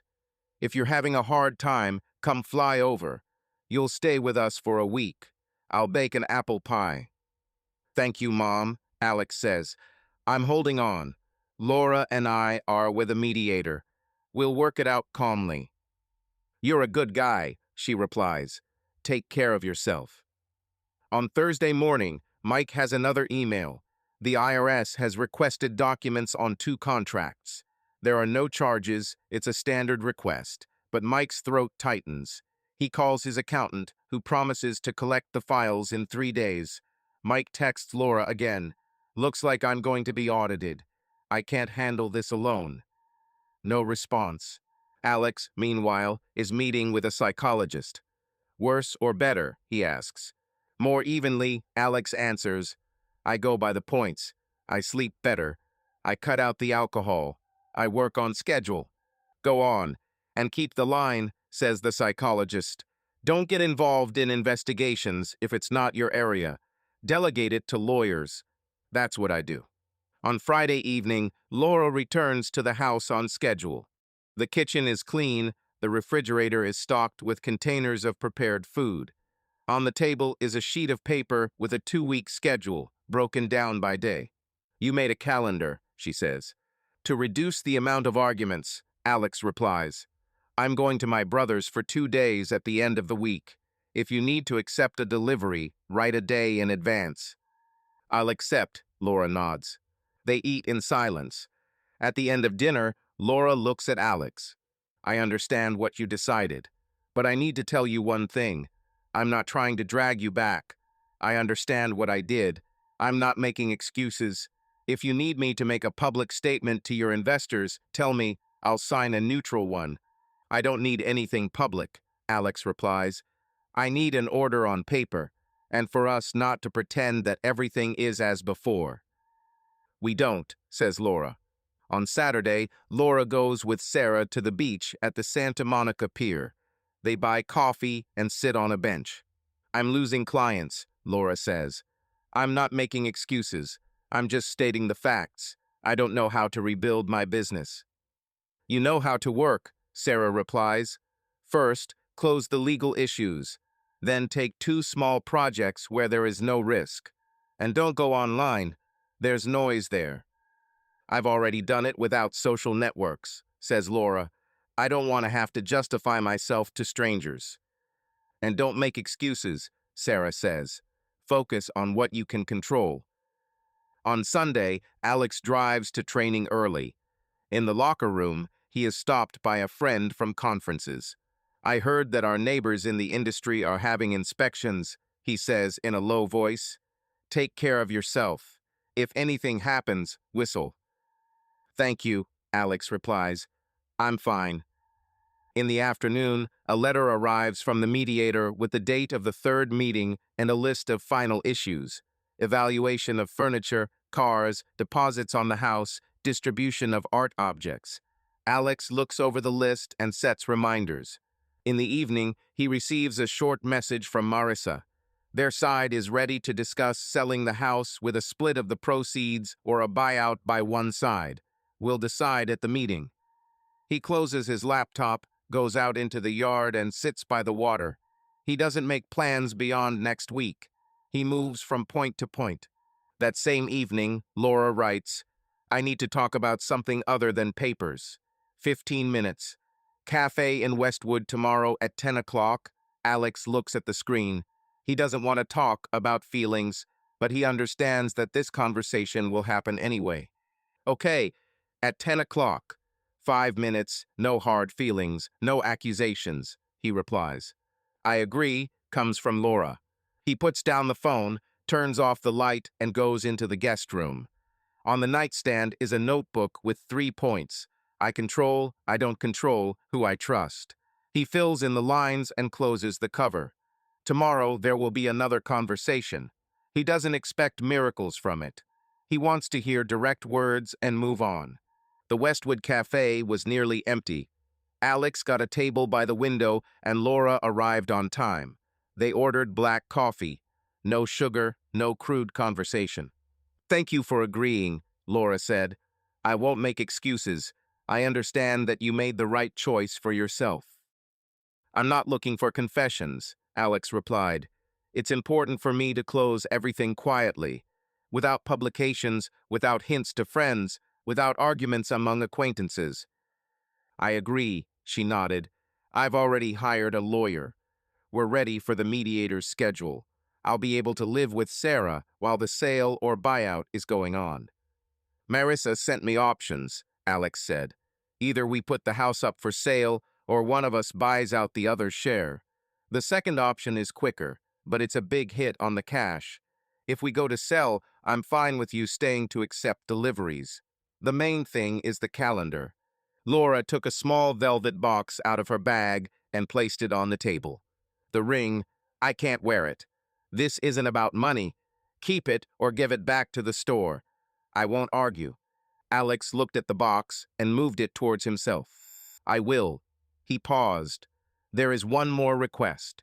Don't contact my team about household issues. Equipment, garden, contractors through the administrator. I will take care of everything. Okay, said Laura, and a request from me. If you are asked about my projects, say that I am working, without details. That's what I do. They drank their coffee in silence. When they went outside, Laura said, I'm sorry I brought us to this. These are your words, Alex replied. I have other tasks now. 2 days later, the mediator had a final session. The papers were prepared in advance. The points were laid out on the table in short lines. House, put on the market within 30 days, the mediator listed. You alternate weeks until the house sells. Utilities are split equally. He turned the page. Finances, joint account for house payments only. Everything else is kept separate. Another page. Assets. Alex keeps his shares and options. Laura gets a flat fee and furniture from the workshop. And the last point, a non-speaking agreement. No posts, interviews, comments. Alex signed without objection. Laura did the same. The papers went into escrow. The realtor came the next morning. She quickly went through the rooms, made a list to prepare for the showings, remove personal photos, neutral textiles, fresh flowers. The market price is this, she said, showing a printout of recent sales. If we go out on Friday, the first viewing will be over the weekend. Let's go, Alex said. Laura went into the workshop, gathered up samples, boxes of fabric, rolls of tracing paper. On the shelf was a small earring she had once hidden. She put it in a bag with other scrap metal. Then she returned to the kitchen. The keys to the gate, she said, placing the keychain on the table. I'll keep the set for the shows. The rest is yours. Okay, Alex said. I'm going to Dave's for a couple of days on Saturday. The house is yours. Alex was in the middle of a release at work. He gathered his team in the conference room. Briefly, he said, for 2 weeks, I'm cutting back on daytime presence. I'm handing over some decisions to Chris and Maya. If anything happens, write to me asynchronously. You can handle it. Thanks for keeping up the pace. People nodded, some slapped the table in support.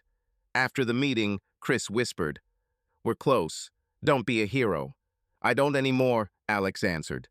Laura, meanwhile, signed a short lease on a small apartment in Palms.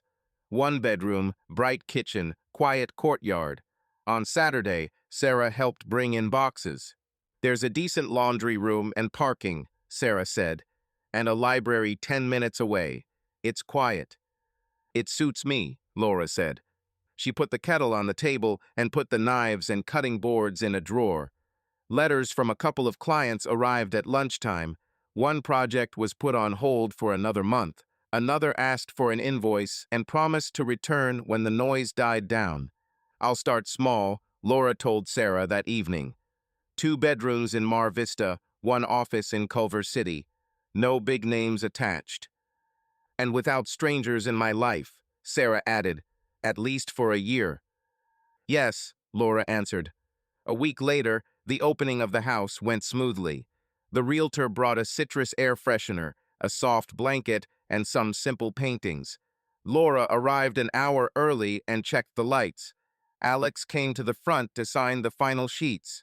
I paid for the pool service a month in advance, he said. Then we'll decide based on the situation. Okay, Laura said. The first visitors walked around the rooms, looked at the pool, and asked the usual questions. No one knew the history.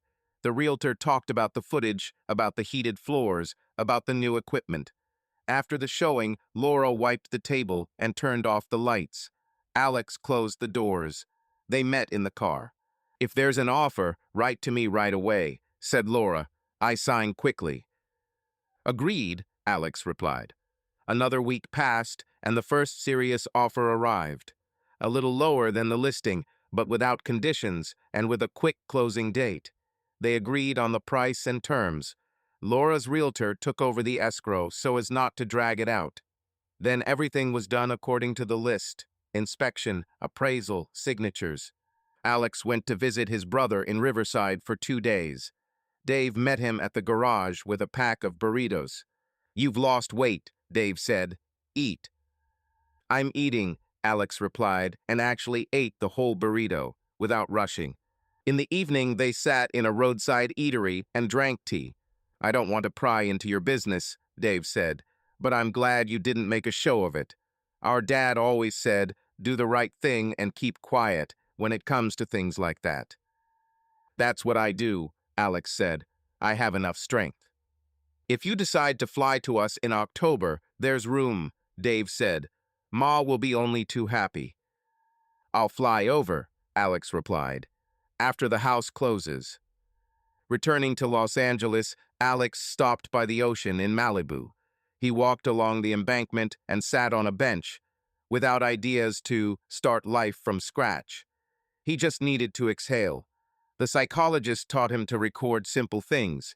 He took out a notebook and wrote, "I sleep better. I eat regularly. I went for a walk today." Things were going according to plan in the office. The release was 25% complete. There were few complaints. The PR advisors sent a short note. The telegram channels had become quieter. Compliance at competitors had completed an internal audit. Mike was still on administrative leave. Alex did not comment. He opened a new task board and assigned a plan for the quarter. He knew how to work, and it helped. The day to sign the final papers for the house was set for Thursday in an escrow office in Beverly Hills. Glass, a quiet air conditioner, a neat folder with flags for signatures. The escrow officer spoke in a calm voice. The sheets of paper were changed one by one. At the end, Alex put down his pen. "Congratulations," the officer said. "Closing tomorrow until noon." Laura put the copy of the contract in the folder and stood up. "I'll pick up the last boxes from the garage tomorrow morning," she said. "I'll leave you a pass," Alex replied. On the street, they stopped at the door. "Alex," said Laura, "I ask nothing but one thing. If you ever want to write me a letter, write only if it's important. Not out of politeness. I hold no grudge against you, and I'm not asking for friendship." "I won't write out of politeness," Alex said. "Good luck with your work. It's not a formality. You know how to work." She nodded and left. He looked at the schedule on his phone, called a car, and drove to the office. In the evening, Alex gathered a small all-hands, without long speeches. "Thank you for the quarter," he said. "We've reached a steady pace. I'll take a week off in October for personal matters. The routine will remain with you. I'm here, but not at every meeting. The team is growing, it's visible. We're maintaining quality and numbers. Everything else is secondary." The people went off to their tasks. Chris came up. "When are you leaving?" "In 2 weeks," Alex said. "A couple of days in Ohio. Then I'll be back." "Bring a pie from Mom," Chris grinned. "If I can carry it, I'll bring it," Alex said. At the same time, Laura had finished her first day in her new apartment. She had assembled a table, hung thick curtains, and put design books on the shelf. An application for a small project in Palms arrived in the mail, a bedroom for a teenager. The client wrote without further ado, "Need practical furniture and lighting. The budget is limited." Laura replied that she was ready to meet and offered a simple solution, a modular system, calm fabrics, a working lamp. It was a straightforward task. She agreed immediately. At night, she wrote to Sarah, "I will get there." Sarah replied, "You will get there." A week later, the house was closed. The escrow money was transferred to the accounts. The keys were handed over to the new owners. Alex stopped by the pool one last time in the morning, left the filter instructions and contractor numbers on the counter. No photos, no nostalgia. He drove on to the office, then to the airport. In Ohio, his mother met him at the exit, led him to the kitchen, put a plate down, and asked if he needed a blanket. He ate and said nothing. It was a normal human evening. Returning to Los Angeles, Alex signed up for weekly therapy and a short woodworking course in the evenings. Not to change careers. He wanted to make understandable things with his hands. At work, he brought back his morning workouts and a strict calendar, but left windows for silence. He moved Nathan's phone number to the archive. He wrote a thank you to the lawyer. He sent a short, "It's all signed to Marissa." One evening, he sat by the ocean in Malibu and wrote himself a letter with no addressee. "I am not a saint or a judge. I did this so I could live on. I don't have to prove it to the world." He didn't send the letter to anyone. He simply closed the note. The next day, his calendar read, 10K in November. Start running on Sundays. He set his alarm for early morning, put his phone away, and went to bed. The house was different now, but he knew how to live in a routine. That was enough to keep him going. Subscribe to our channel so that your love doesn't cheat on you, and go ahead and listen to the next story, because this story is nothing compared to the next one. If you're under 18, don't even think click to the next one.